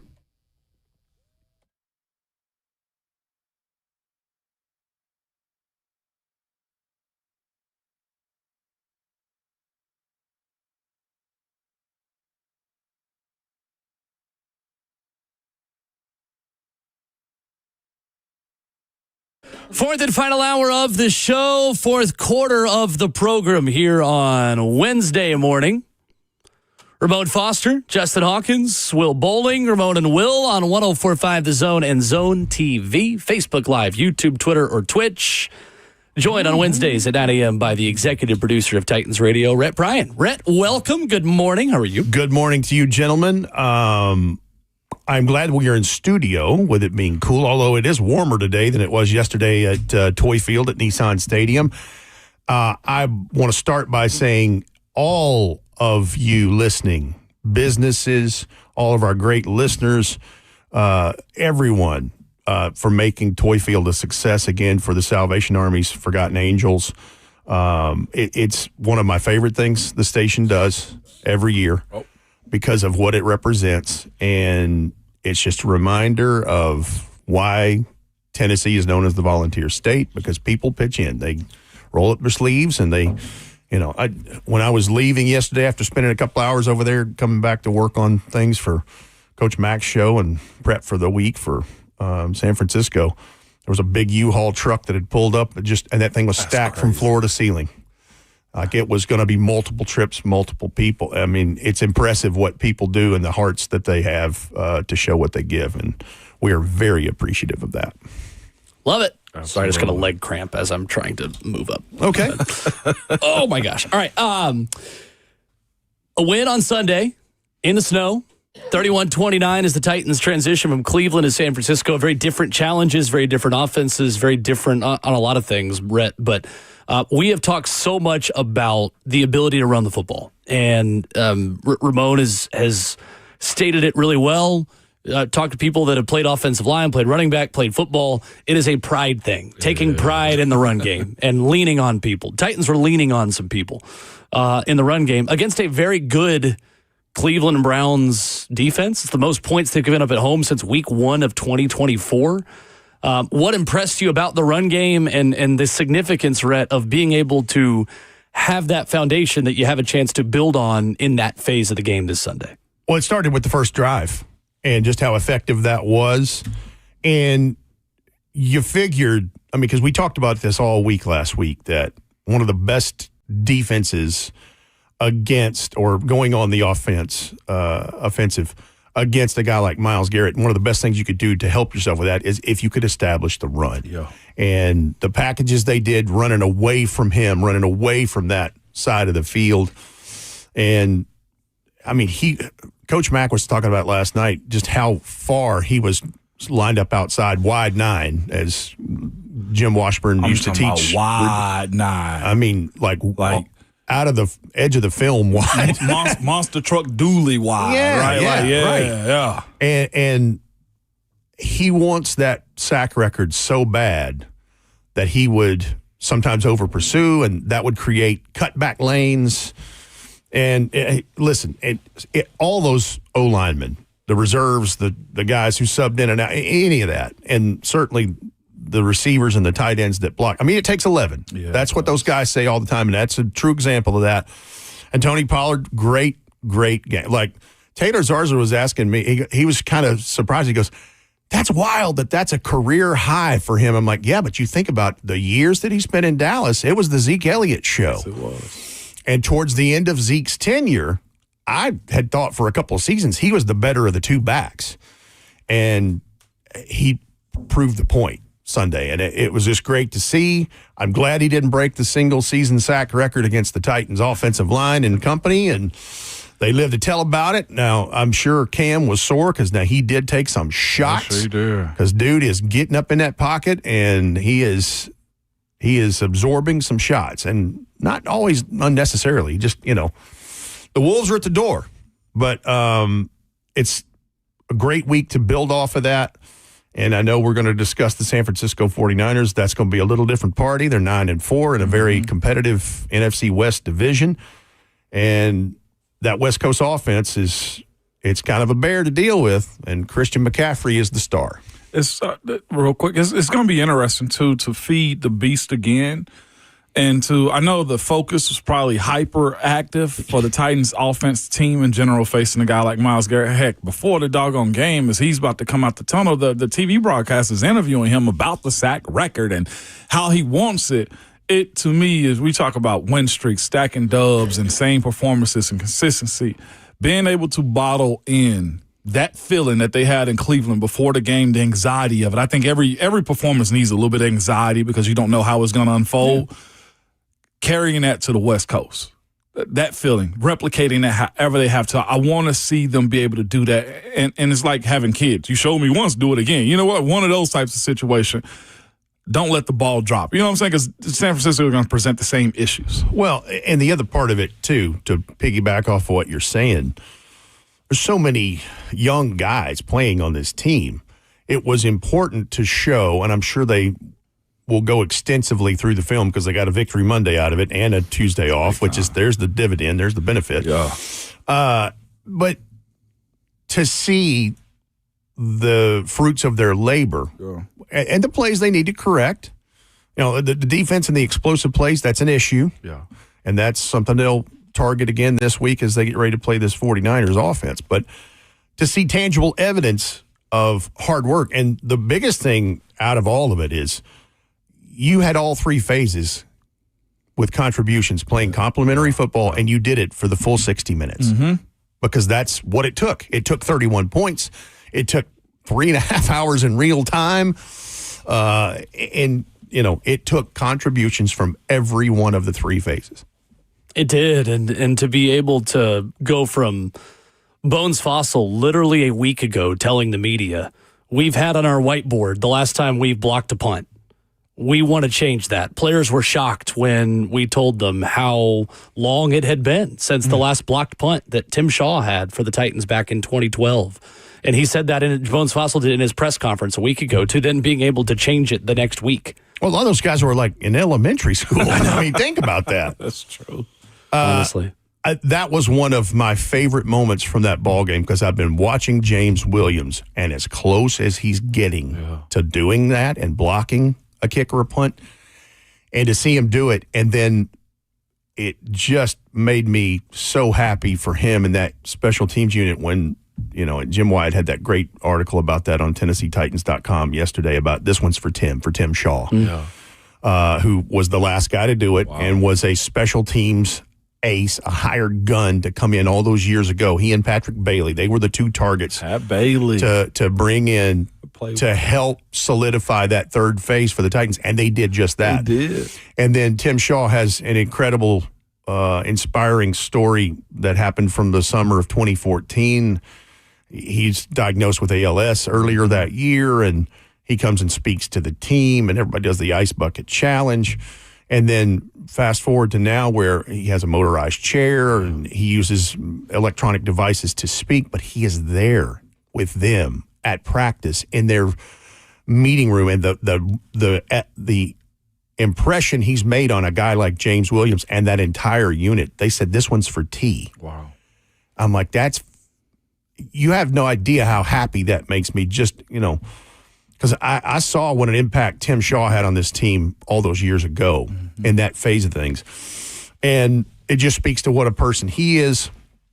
And that was one of my favorite moments from Sunday, knowing that those young guys realize the brevity of that and how important it is. That's awesome. Let's talk about building on it. Titans going to Santa Clara, taking on the San Francisco 49ers. We'll break down the matchup. We'll take a look at the topic we were having earlier in the show as well with Rhett on kind of broad strokes, areas of improvement for this team beyond just Cam taking steps that Rhett wants to see as well over these final 4 games, like the run game getting better in Cleveland. We'll talk about that. Rhett Bryan in studio with us talking Titans and Niners after this.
Ramona Will rolls on in hour 4 on Wednesday morning. Rhett Bryan in studio. Titans versus 49ers.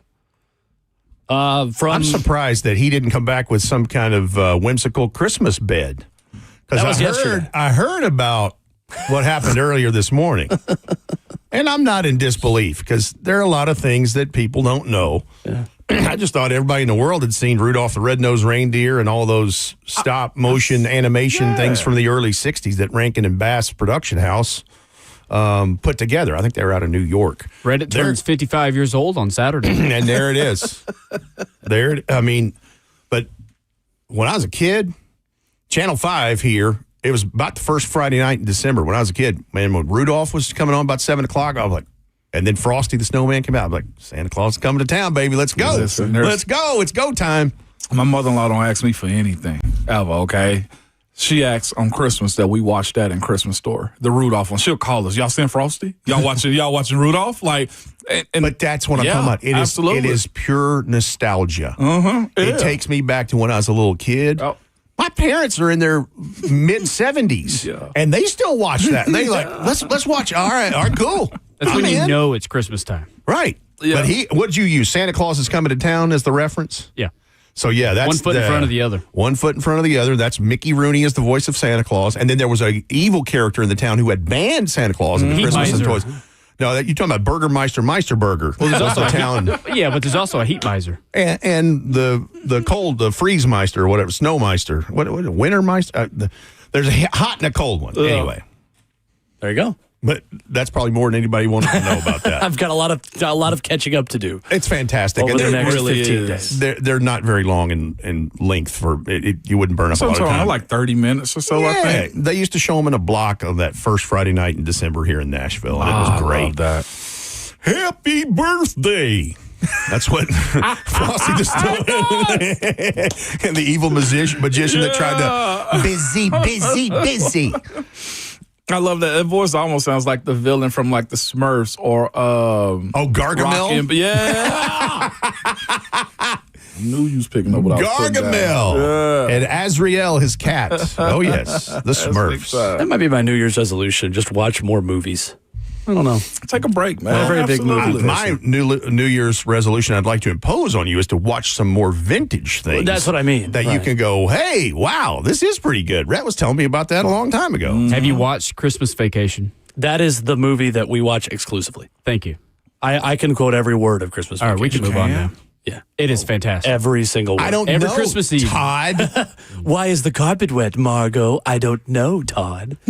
You couldn't hear a dump truck driving through a nitroglycerin plant. That's my favorite. Grace, she died 40 years ago. I'm just giving you blessing. I didn't know you were that fluent in it. The blessing. Yeah, anyway.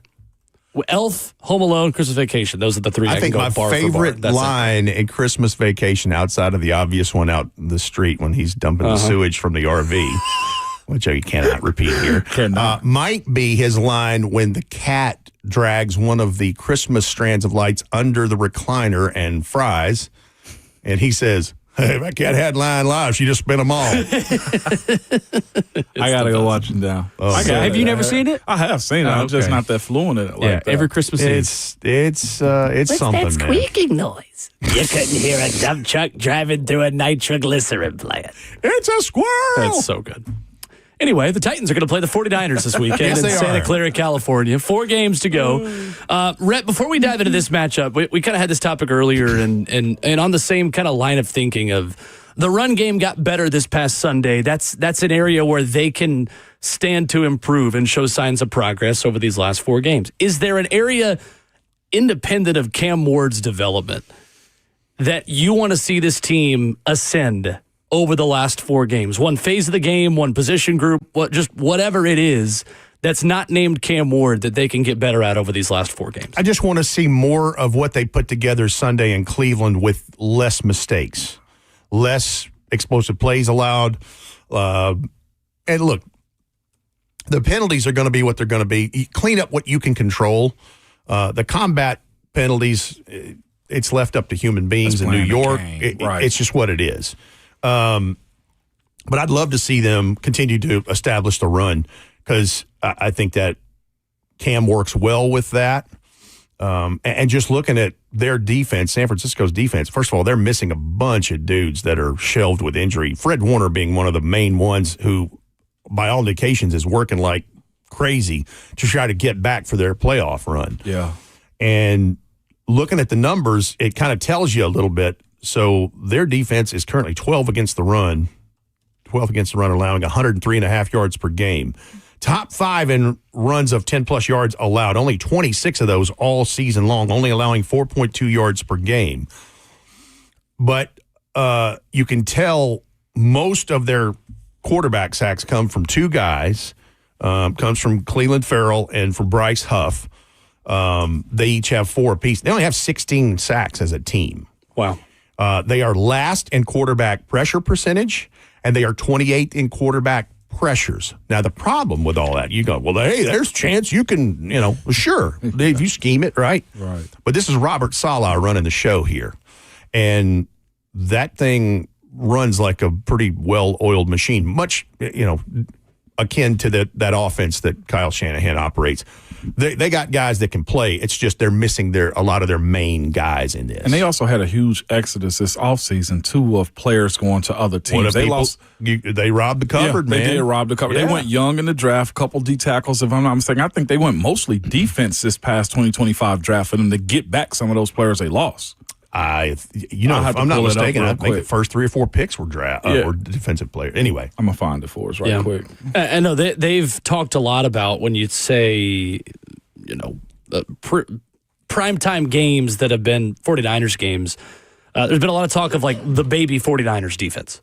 Like Robert Saleh has referred to it as that, this is a very young defense that San Francisco has. It does feel like kind of a changing of the guard away from some of those long-standing 49ers like Fred Warner, like Armstead, Bosa, like the names that we know. Richard Sherman even before that, who's obviously with Amazon Prime now, doing a good job with that.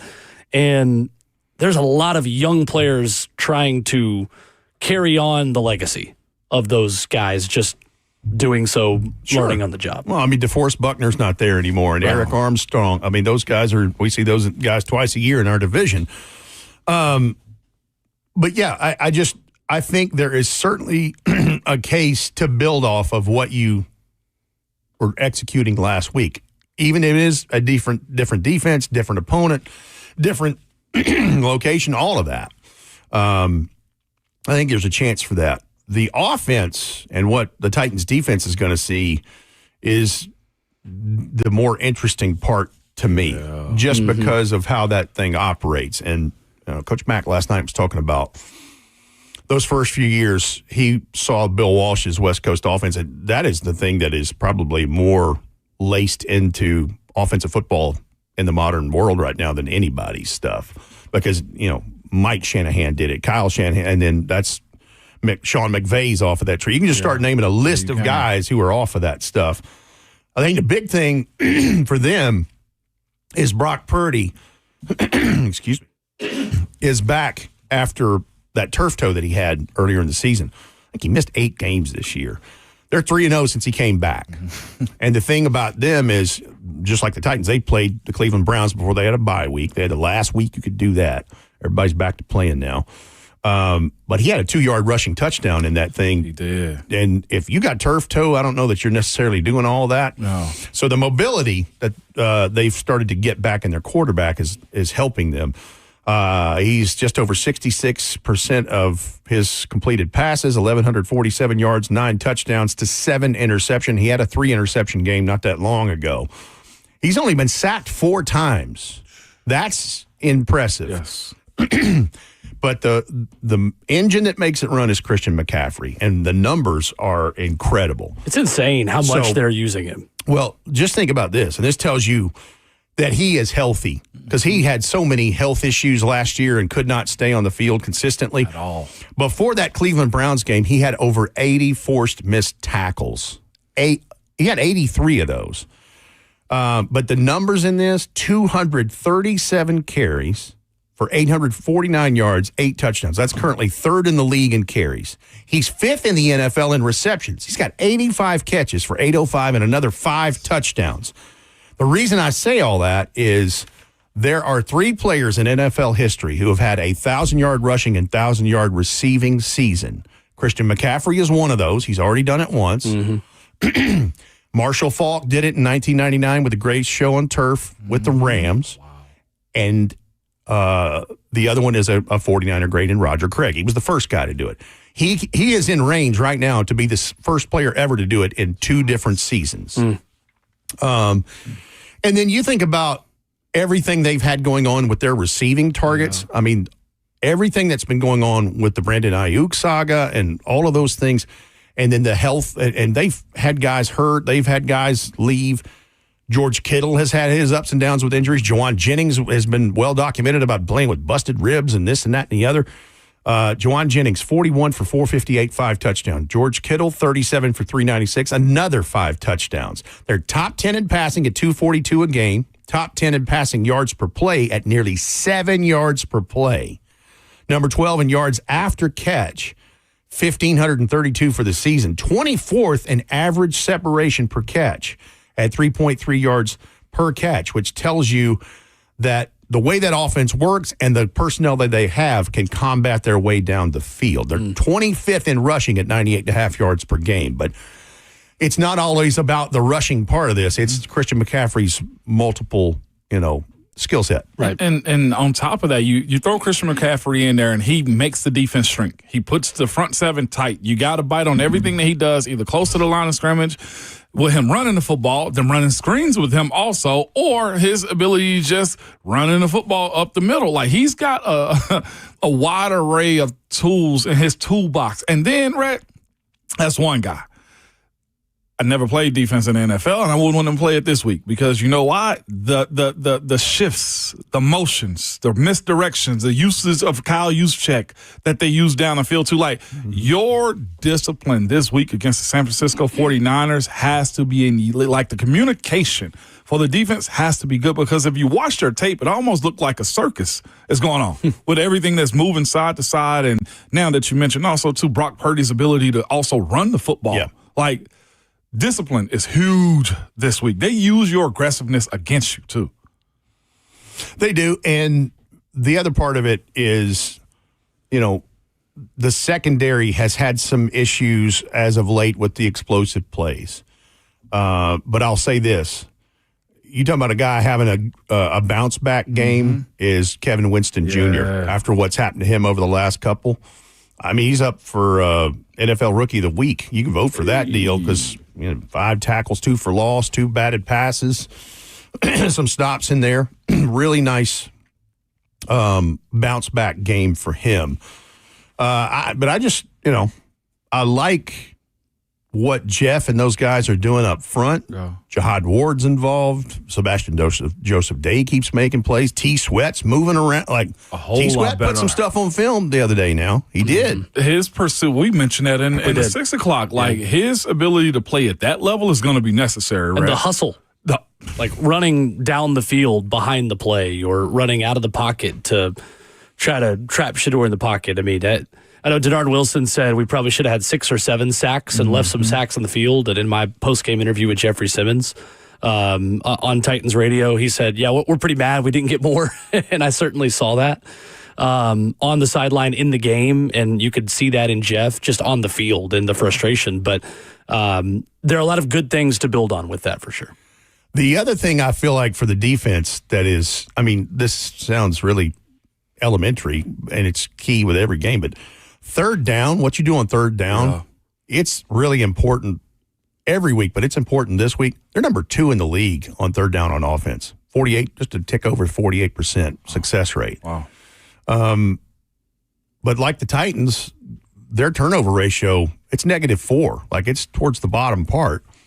So you can tell the defense has had their issues with personnel, both youth and injuries combined. But and I feel like that success on third down is due a lot to a Christian McCaffrey and what a George Kittle is doing, and certainly what Juwan Jennings is doing.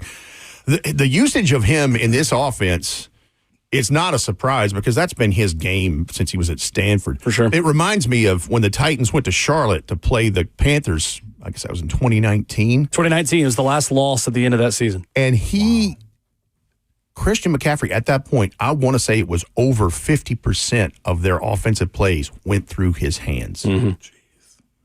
That's been his story. That's also been what's been his kryptonite, too. The amount of usage he's had has caused those injuries. Correct. Yeah. But he's a unique player. You mentioned Kittle. The main star has been Christian McCaffrey, but Kittle also. The space and physicality that he plays with. That, to me, I think is the best storyline going into this one is 49ers look cute with how they run the football, but they run it fast. Everything they do is at a high tempo, and you're going to have to match that physicality this upcoming weekend. That defense versus this offense should be a great matchup. Well, and the thing you bring forward in your point is the most valid is that when that thing gets rolling, it's hard to stop. Mm-hmm. For sure. I mean, it's something.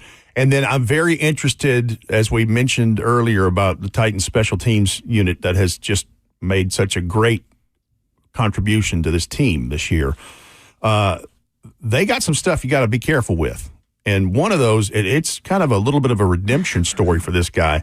But Sky Moore, who was a draft pick of the Kansas City Chiefs a few years back out of Western Michigan, he's 5'10" and change. He's a slight receiver. But I went back and looked at his combine stuff. He was 4.41 in the 40, but 1.46 in his first 10. So the short area burst is there. Yeah. And he has had a resurgence. They swapped 6th and 7th round picks with Kansas City and brought him in August. And he's had a nice year as their primary kick and punt returner. He had a 98-yard kickoff return earlier in the year. And then against Cleveland a couple weeks ago, he had the longest punt return they've had in 15 years, a 66-yard punt return. So he's averaging 28.1 per kick, 12.1 per punt. So knowing where Sky Moore is going to be important for the coverage teams and this field position stuff. The thing about Brock Purdy, talking more about his kind of style, and I think the thing that's going to be difficult for the Titans on Sunday, on throws under 2.5 seconds, Brock Purdy has a success rate that is highest in the NFL at the quarterback position, 64.7% success rate, 7.3 yards per attempt on throws under 2.5 seconds. It is the way you neutralize the pressure the Titans have started to get, Rhett, over the last couple of games. And Titans have one of the highest pressure rates in the league. I think it's third highest in the league. Well, I mean, Jeff had 11 of them Sunday. He did. And a sack and a half. He did. Since the week 10 bye, that was the stat. Since week 10 in the bye week, the Titans have a 42% pressure rate. That's the third highest in the NFL. Now, you're exactly right, because, again, when he gets the ball out that quick and this thing is moving, it's hard to do what you need to do to affect it. But the one thing that is starting to show up a little more trending lately in these games on the Titans defense is they're matching hands with the quarterback and defending the passes. Yep. I mean, Kevin Winston Jr. had a couple. Who was it? Jeff had one. Anyway, if you can't get to him, what do? Affect him by matching hands with him and get the hands up. And I don't care if a pinky finger gets it. If it throws that trajectory off, you can at least have an incomplete pass. But if you got a buddy back there in level 2 or 3, can go scoop. And also he can push the receiver at that point too. There's no defensive pass interference if the ball is tipped. Correct. So you can get aggressive if they got the eyes on them like that. And two, I think this defense has done a better job guarding the middle of the field this season than last season with the deflections. I also think that Cody Barton is quietly putting together a really good stretch of games in coverage. And you saw him with a couple of pass breakups on Sunday. I think PFF had his passer rating when targeted at 45 in this game. I'm not real good at math, but that's good. It's very good. It's really good. Very, very good. Jeffrey Simmons generated 11 pressures against Cleveland. It's tied for most of any player in a game this season. One of 2 defensive tackles, him and DeForest Buckner, to generate more than 8 pressures in a game this year. Jeffrey Simmons leads all defensive tackles with 8 sacks and has the second most pressures at 44 at the position this season. 13.9% pressure rate, second highest mark among defensive tackles, all pro him. Thanks. Speaking of not as important as all pro in my opinion, but I think he's second in his position group in Pro Bowl voting there so far. The fan stuff. An update on that. Who's in front of him there? Milton Williams? I don't know. No, because Milton I think's been sidelined. It might be somebody like DeForest Buckner. I don't know. But I think he's second or third at this position. Okay. I think in the fan part of the Pro Bowl voting. Rhett Bryan. There's a few Titans that are in the top 10. Yeah. Rhett Bryan with us in studio Wednesdays at 9. There it is. Jeff, third for D tackles. Chimere DK, second for returner. Okay. The two Titans that are And top then I three think in their voting Cedric right now. Gray is 10th just for inside linebackers. Yeah. Kevin Zeitler, 9th for guards. There you go. Thank you, Rhett. Good to see you as always. Appreciate Good to see you all. Appreciate you, Rhett. All right. We wrap up the show with headlines on the way out. Coming up next.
Wrapping up the show on Ramon and Will. Ramon Foster, Will Boulding. Tomorrow morning, Taylor Zars are going to join us in studio, talk a little Titans and probably some SEC football with him. We will have Coach Mack for his weekly visits. Thursday, 3 picks. Someone went 3-0 over the weekend. Wasn't me. Wasn't me. It was me. I did the opposite, though. Does that count for something? You went 0-3? Yeah, it was It's a terrible. 6-game swing between me and Justin. The best offense in college football decided not to show up. Let's go. Virginia forgot how to play football against a high-pressure Duke defense, and then Chicago failed in the final moments. So let me say something real quick. Please don't. That means I'm in the lead? No, you're tied with me. Yeah, y'all are tied. I'm only 3 games back now. I'm over 500. It's good to be above water. Welcome to the club. Good to be above water. ESPN.com's got a mock draft this morning. Good one, too. You're going to hear us say a lot of that this spring. As always. Arvell Reese goes number 3 to the Titans in Field Yates' mock draft this morning. We will learn a lot more about Arvell Reese. I will not pretend to be an expert on him. My groundbreaking analysis, Ramon, is that he's really good at football and he can rush off the edge and play off-ball linebacker and appears to be in December, for whatever that means, for whatever that's worth, the best player in this draft. Yeah. It looks good to me. I hadn't seen a ton of him in his effectiveness, but he's young. He's a long-rangey young man, and for him to be, I think, a true junior coming out like this, too, it says a lot about what his projection is. That's what we're looking at this point, man, his projection. Yep. A couple of Vols would go in the first round of this mock as well. Such a classic. This is Jermod McCoy goes 21 to the Philadelphia Eagles within this mock draft. It will be another classic Howie Roseman, get a good SEC player, instant starter kind of pick. And Colton Hood would go 30th to the New England Patriots in this mock draft as well. That seems like a Patriots pick to me also. Yes, it does.